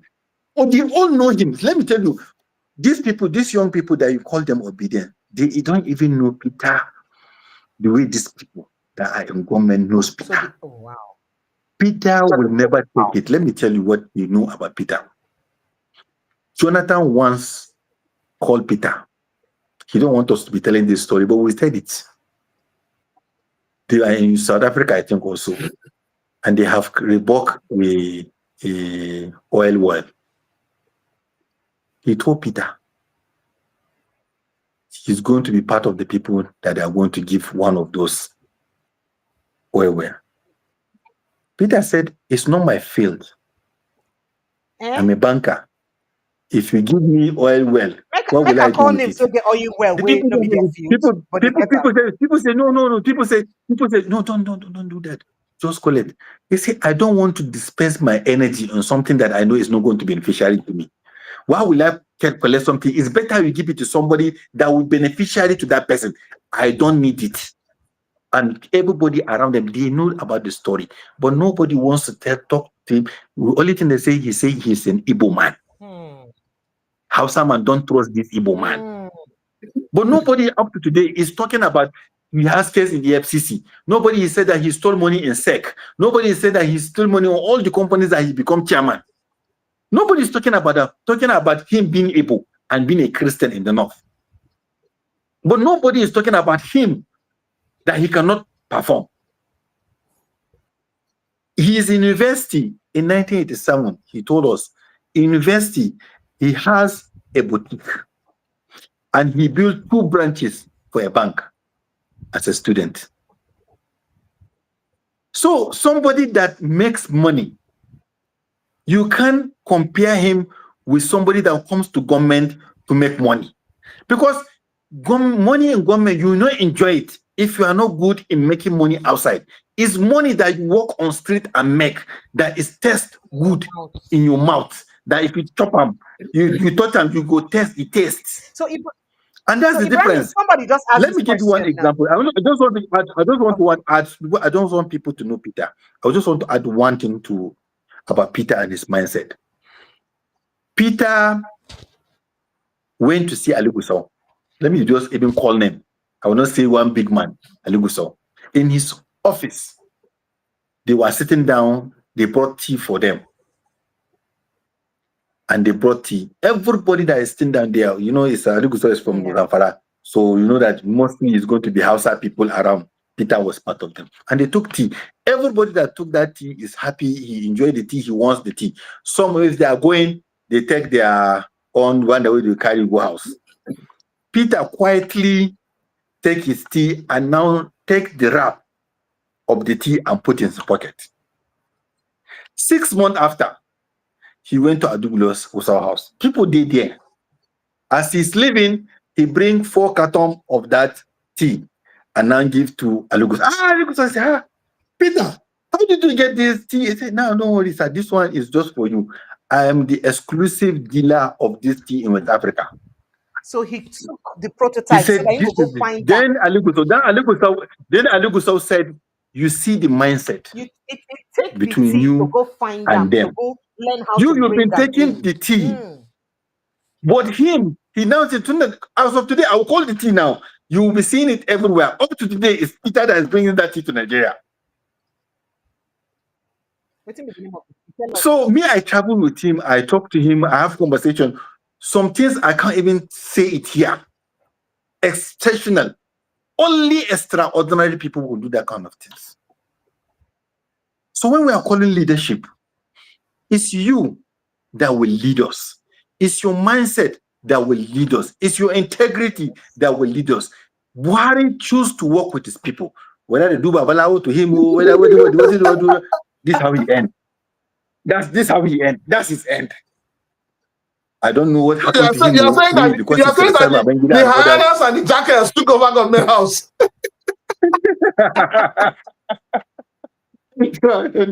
So in the end of it is that we keep changing them, we keep bringing them, and we keep hoping to God. One day, and sometimes kings, in the medieval kings, will born a child that will kill his father, not accepting the way the father run the kingdom.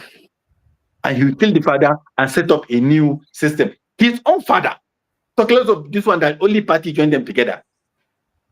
Things can change. I appreciate you. So somebody, Chooks here has a question, and he's worried of how you're going to build foot soldiers of northern youths we go help sensitize other northerners, especially in a language you don't go understand.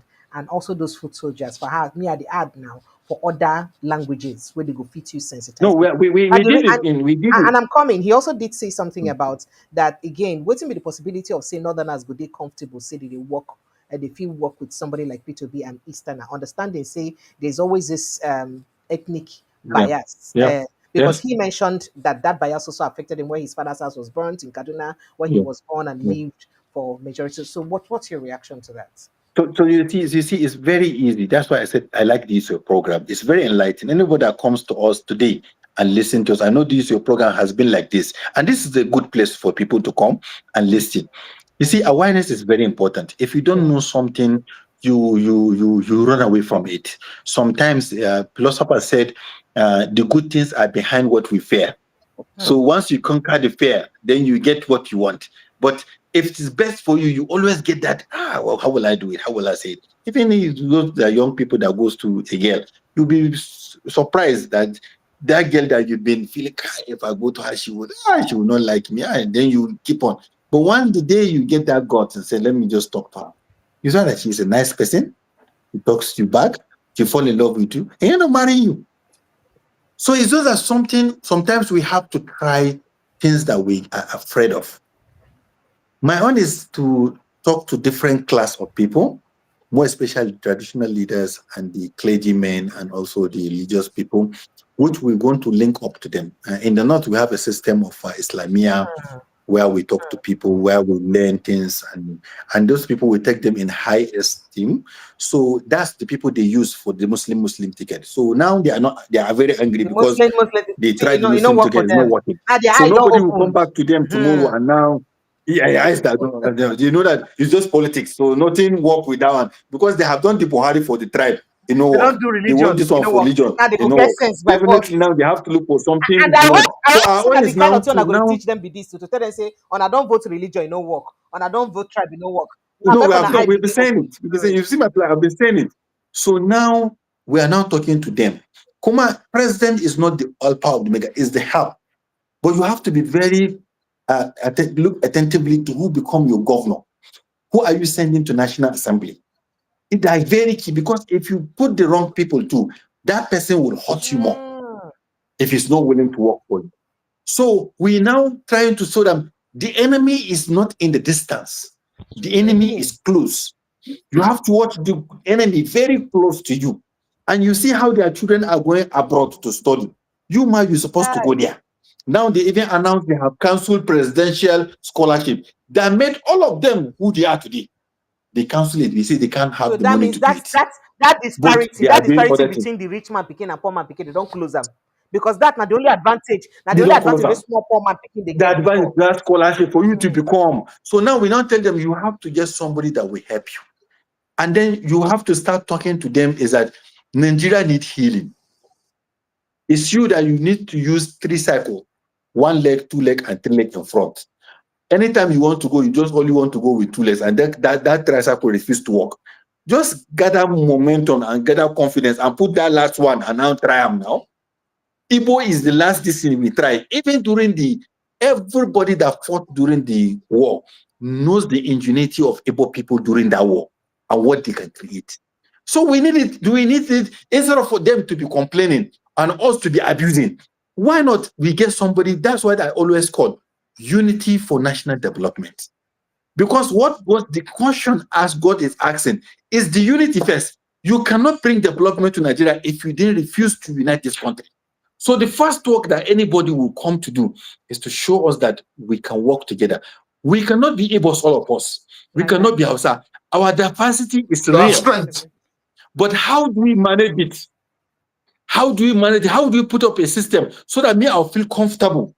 An Igbo man will feel comfortable. Ijo man will feel, because even if we divide this country among Igbos too, an Igbo, he's seen an Igbo from Anambra, not as real Igbo as the Igbo in Enugu, not as even within themselves. A Catholic in Anambra is seen an Anglican as a different person. So we know all this thing. If you come to know the same thing in the north, a Sunni person is seen a Shia person as a different person, and also so. If we say divide the country, we divide. The division is still going to continue into our house, because in a house you see brother and a brother, because they are from different mother. They still have very serious goals. Some of them are not even talking.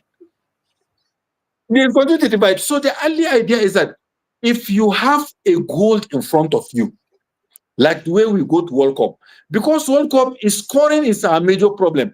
All of us now watching, nobody is looking at Kanu as an Igbo man. Nobody is there, Ahmed Musa as a Hausa man. All we need is goal. We don't need goal. If he score, if Ahmed Musa score, all of us, the Igbo, the Hausa, will run outside, all of us one time. I will run back inside, all of us. At that moment, it doesn't care. That's the same thing we're supposed to use when we want to move our country forward. At that moment, we have a goal, we have a vision. Our goal is to be #1 country in the whole world. You see how an Igbo man is bringing his ideas, how someone is bringing his ideas, an Indian man will bring in his ideas. Anybody, nobody is thinking that this is Muslim, this is Christian. Everybody wants to now achieve one thing, a goal in Nigeria that showcase itself among the whole world that this is the country that we have. At that moment, you will see us celebrating Nobel Prize of Swali Soyinka. All of us will be clapping. We don't even matter whether a Yoruba man will carry him. We don't even want to know. We just know that this man is a Nigerian. We'll all be happy. So if we continue to talk, I think the most important aspect of the polity is that you keep talking. Now, if I have this conversation, I always said it on radio. If only one person, it's only one person that agree with me and understand what I'm going to say, and he pick up from where he wants to go, achieve something. Then we go to the next program we take. That's how you change society. You don't have to bring ideas that if you bring idea and everybody follow you, that's you don't even know what you are doing. Peter always tells us, he said, I always tell my commissioners, if they come to a meeting and they all agree with me, I will sack them and bring another set. I want them to challenge. I want them to ask. And bring their own ideas. Bring them, because he knows that my ideas is just me. But somebody, wisdom will be given to somebody. And we have done it not once, not twice, not 3 times with him. That we bring a spiritual argument. And he will take it. But I stay with some people in my life. Take it.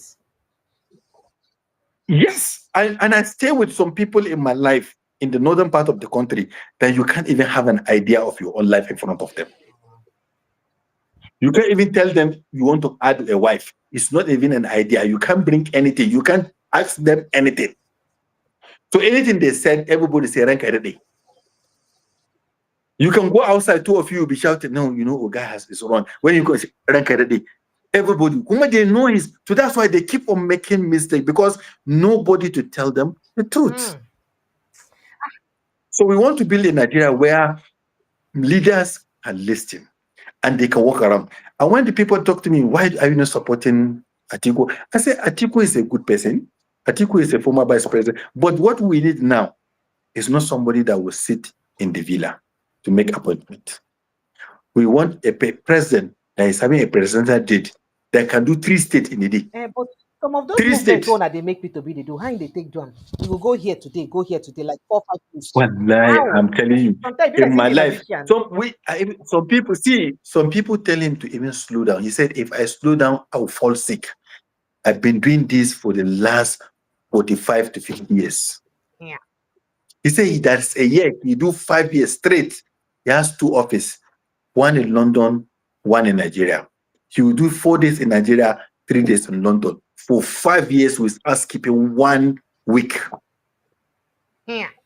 Okay, Ibrahim. I beg, promise us you will come back another day. I asked him, I said, why are you not going for vacation? He said, if I go on vacation, I'll fall sick there because I will not be doing anything. So he said, why I don't even have maid in my house? Because I want to keep working. So that I will go and get you tea, I'll come back. He said, before I know, I've done like 20 steps, 30 steps. He said, if you go to a doctor, how many steps? He said, you do like 5,000, 8,000 steps. So I said, that's why I want to do it.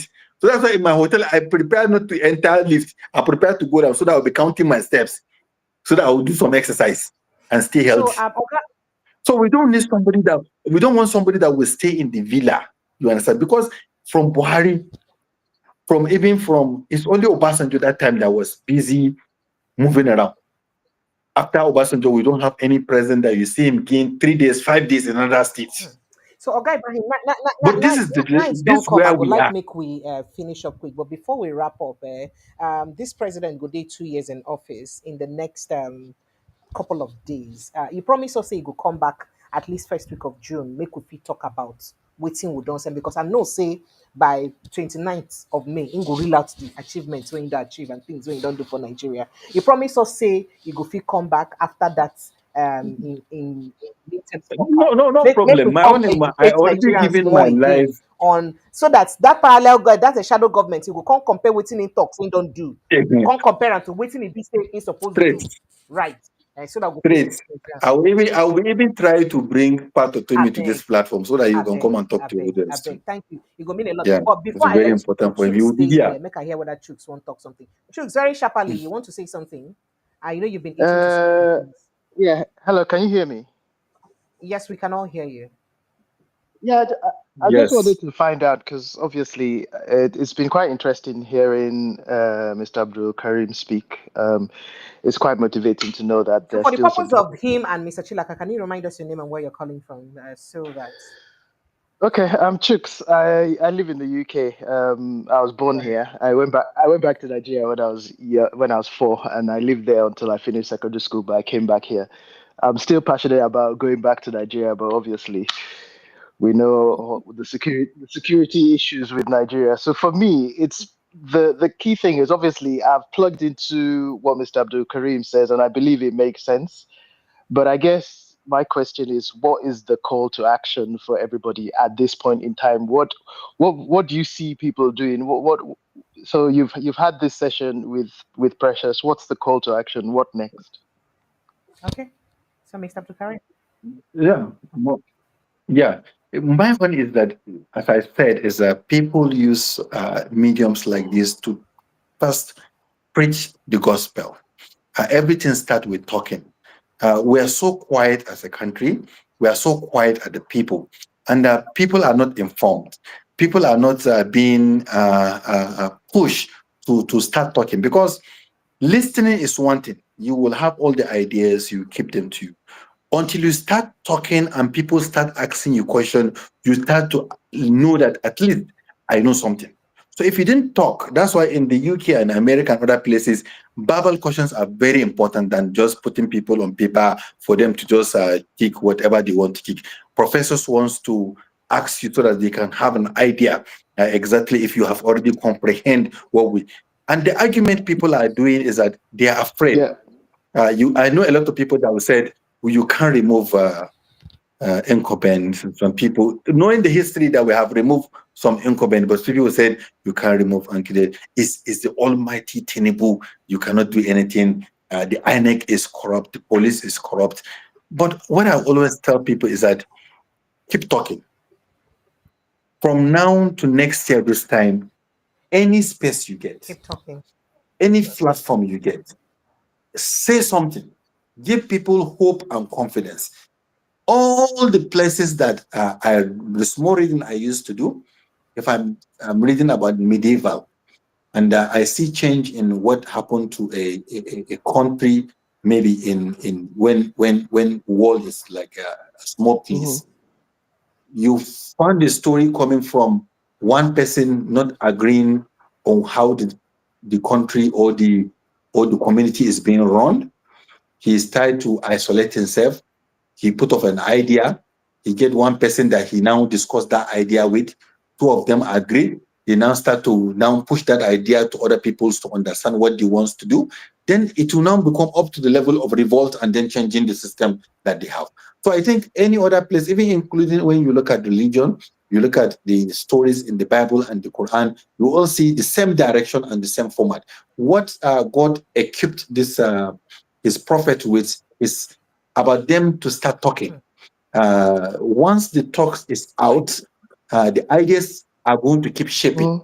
So I think this thing that we're going to do on the issue of what they call it, shadow government, we really want to make sure that at least we equipped Nigerians with a lot of knowledge on how they are being governed and how to challenge people that are not governing them well. And number 2, we want to recruit more people into the platform through the big tent and the big tent. So we are having a seminar in the next 2 weeks or so in Lagos, and then once we finish, we put up what we want to do, and we now go out to the society to talk to them on some of the nitty-gritty of the action we want to take and what we want to do.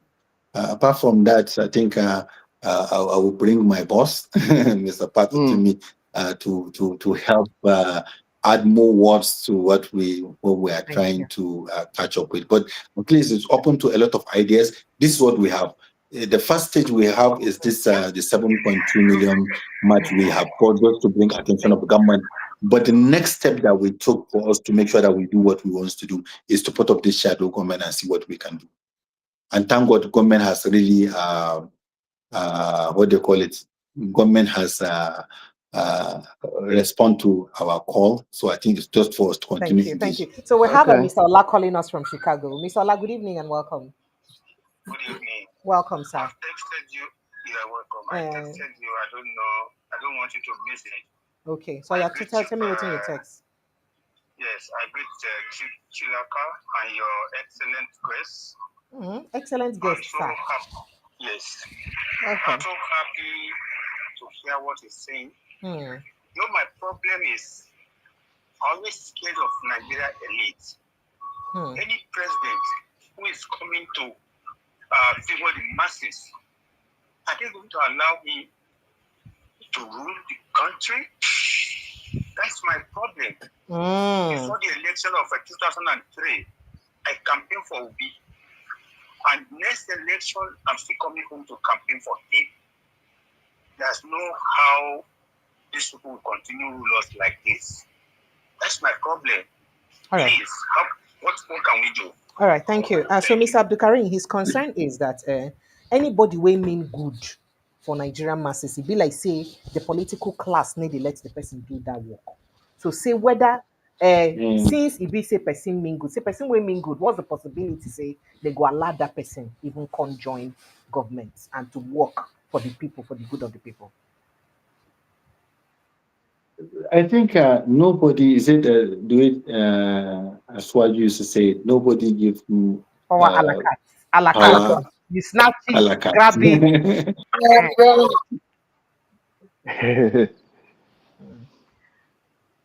Thank you, Chooks. You're done now, right? So I can let you go. Oh dear. Yes, okay. Yes. Thank you. Thank you so much, Chooks. Oh dear. I think the internet has booted out our guest. But it's been an amazing session. Prince Francis Chilaka, as the Reverend Father where you know be now, you're supposed to do the grace for us. Whilst we'll see if he can join us to round up that conversation. So he's supposed to do valedictory session for us. Yeah. What did they call her? You did what did they call her for church now? No vex. I'm not a church girl. Now talk as a bit talk. Well, I wish he was still online. His like I said, he has spoken well. For me, it's not just about the talking; it's about action. This is not the first time I'm getting involved with Big Tent. You know, yes. Well, like I was saying to him, we've had quite a number of people in the past who have come up with such ideas, such ideologies, and they all get swept away by the wind. So he's joined us again. Let's see if we can have him, just give his parting shot. Mr. Abdul Karim. All right. I'm sorry. Mr. Abdul Karim, so sorry. Your internet boot you out. I've been an epatic lights. Here we go again. Here we go, Mr. Chilaka. That thing will be happen for your village. It be like say don't reach a site. Okay. It's good. So for me, yes, for me. Sorry, no vaccine don't come back again. Hello. I'm so sorry. I think it's my I forgot my Okay, so let's let you wrap up very quickly since you've promised you'll be here again in the next 1 month, basically. So we could let you wrap up. So I don't have much to say. I think so my parting shot is that Nigeria belongs to us, and Nigeria is moving towards a one-state state capture, as we said in our Big Tent, and it's our duty of all of us to save the country. It's a clarion call to almost all of us. It's not going to be easy to fight the criminals that comes around government, but it's going to be good. That is a good fight for all of us. At least we participated in the fight. I sit with a lot of people that I know, both friends and people that I work with sometimes. They are in the National Assembly. I know their discussion. If you sit with them, you will never hear any developmental activity or conversation. What they are talking is how they are going to pad how they are going to do constituency project, and that how constituency project is going to end up in their pocket. And they even challenge each other. You see them if you are House Committee on where Chairman, House of Representatives and Appropriation, you are a big boy. You see some of your colleagues even coming to your office to sit down on the floor, booking appointment to see you, so that they will put some money for them in their constituency project for them to make some money. So these are the country that we know. That's why things are not working. Mr. Karim, now we don't talk this one and no vex. I beg, what's on they do to make sure say on our shadow government will begin put eye, especially from the next. That's the reason. That's what we are trying. Because That's what we are going to elect. I don't tire to see us buy spoon, computer, laptop, fan, fridge, all of bed, every year budget. These things they let it rot, they let it spoil. Let me tell you, that budget that you have seen, please. That budget that you have seen, they are not going to implement even 10%. That's what the truth. Who they carry the money? Well, it's a daylight robbery to Nigeria. But it's not for us just come and keep saying it. What we just do is that we keep enlightening our people, put up our shadow government. Some of them are going to be bought in by the Tinubu people, those that are hungry. Those are going to stay, they are going to stay and continue doing what they are doing.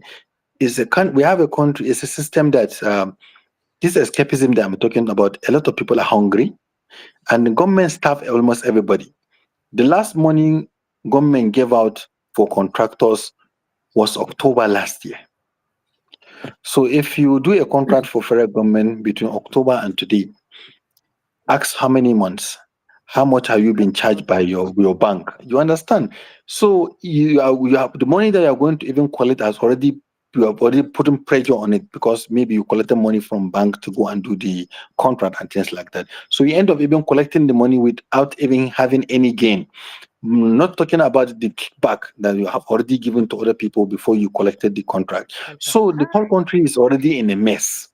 So, but what we want people to understand that yes, it is a mess, but all of us are going to work. Let me tell you what helped India and China is the diasporans, the China, India, and any other country that you have seen them that have now moved forward, is that they have a very strong diaspora system. And once they have a chance, like what we have now in 2027, the diaspora will now give a full support, because they are the ones that are going to run the country, because they know how to work in a decent society. Any other person that is here in Nigeria, he already used to working in a bad society. That's why I said, if somebody said you come and work for experience, I ask people, which experience? They say we want somebody that has experience. I ask them, which experience? 1999 to date, we don't move forward. So which experience you want the person will come governor? Which experience you won't bring?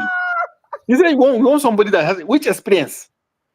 So the idea is that the experience we are talking about is people that work in decent places outside the country, that knows what it takes to build a company in Silicon Valley, knows what lithium battery and solar panels will do to the energy system of this country. These are not people that will now go and buy battery and inflate the money, because no, it's somebody that will start thinking on how he will bring solar panel company here, so that at least we move to the next level of where we want. People that knows how to make money by solving people's problem, because all this problem you see aligning in Nigeria, seeing it in front of us, it's money, it's opportunity, it's opportunity. Because once you solve them, you become rich. You make money. So my parting word is that we should believe in our country. Any other country that we have seen today, shining and looking bright, they pass through where we are today. They have this kind of leadership that we have today. They have this kind of mindset that things are not going to get right as we see it today. But by special grace of God, with some few people committed to the advancement of that country have moved forward. Look at Brazil. You know how corrupt Brazil was before this time around? You'll be shocked when they tell you about Brazil. But look at where Brazil is today. So I think what I just want everyone that is here is that we should believe that we have a country, and it's the duty upon all of us, whether it's achievable or we see it unachievable, but let's keep trying to see a better Nigeria. Thank you very much. Thank you so much. Thank you so much, Mr. Ibrahim Karim, the DG of Big Tent. Thank you so much as your obligers. It means a lot to me. And except of written you don't talk, I go make sure say I cut them out, make a put them different places, Twitter, TikTok, or everybody, make them hear such excerpts so that they go fit, make it a ring for their head. Not believe to dance, they go the dance for TikTok. Make them hear better people will give them wisdom. I'm more especially TikTok and Facebook. Trust me, I know I cook my nose again. Now only politics and talk as I be for my life. This mouth are my natural resources. I don't listen to this. Thank you so much. I appreciate it. And just also let you know, if it gets to that time where you have to go to communities like where they have to, you need to sensitize people in pidgin English. Please, that's my forte. I'm willing to dedicate myself to talking to people and addressing them and fighting to get our country back. Anything I can do, in any way I can contribute to get back this country. In terms of what I will use my mouth to do, I'm ready to do it. Thank you so much. Thank you very much. Thank you. Thank you. Prince. Thank you so much. Do enjoy yeah, I'll get your contact from her. Thank you very much, Prince. Yeah, so that, there's a journey I started with Big Tent. We'll discuss one between us. No problem. Thank you very much. Thank you, our viewers. Thank you, everyone. Thank you all. Prince Francis Chilaka, would you kindly do a valediction for us? Let's go. It's been a long and for everybody we don't join, what can I like now? Pay your offering, share, like. It doesn't cost money. Look, this is not DSTV. You need to pay money to share. The thing is, pay your subscription. Precious, you've done well. Thank you, sir. I said you've done well. Thank you, sir. Yes, you've really done well because the problem we have in this country is that people are not informed. And because people are not informed, a lot of things they are taken for granted. Because of Nigerians. So this person don't they call me repeatedly. No vex. Make I just let you hold your thoughts there. Make a talk. Hello, good evening and welcome. Hello. Sir? Hello? Yes, Precious. Sir? Okay, I thought you are still on. I am still on. Oh, yeah, just contribute that contribution before we end. Now your call will be wait for before we end. I just want to appreciate my brother there from the north. Okay, he has absolutely said all what we need to hear. I mean, very, very exciting program. Thank you. And but the only thing we need to, because I know when you guys were talking about PO, right? PO is well known in the south, southeast, southwest, but they need to do more orientation in the north. You know, forget about middle belt. They know him about me in the middle belt, but in the core north, they need to do more orientation about him, and that's what I need to say. I want to say thank you for your job. Okay. Thank you. Thank you. I appreciate it. Thank you. All right, Prince Francis Chilaka, sir. So as I was saying, you know, lack of education, lack of awareness. And if you look at what is happening, the government is successive governments are deliberately ensuring that the people do not get educated, that the people do not get informed, so that they can continue with whatever it is they are doing, their agenda of not developing the country. I mean, a few days ago, I saw a picture trending on social media of Wike and the son in China. Wike went on an official trip to China. Carrying son along, yes. And then I'm asking myself, are we now running an oligarchy? What are we running? What kind of country? But Tinubu goes to everywhere with his father. So yes, I mean, that's what I'm saying. What kind of country are we running? What kind of country are we running?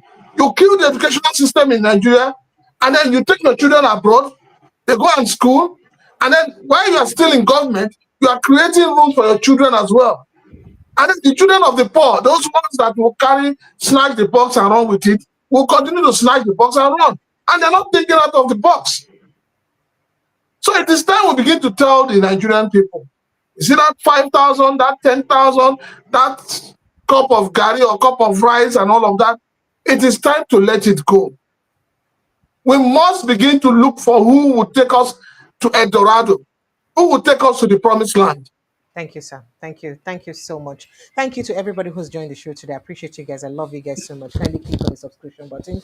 And most importantly, share this post. And I know soon I don't share them already. I they see on a share from the other end. I appreciate it. But please let's share more. If possible, please feel free. I'm not going to hold anybody for I'm not going to hold anybody if they cut this content. Cut the content. Part of waiting Ibrahim to carry and share to a local WhatsApp group on a community. Make the message sink to people head, make them hear them. You understand the hair. Now the cool could be that so that make us spread the gospel, make people they understand what we talk about. I love all of you and I appreciate you. Prince Francis Chilaka, thank you so much for joining me. And sincere apologies for keeping you so late. I see you guys again tomorrow evening, God willing. Enjoy the rest of your evening. I know it's pretty late. Good night.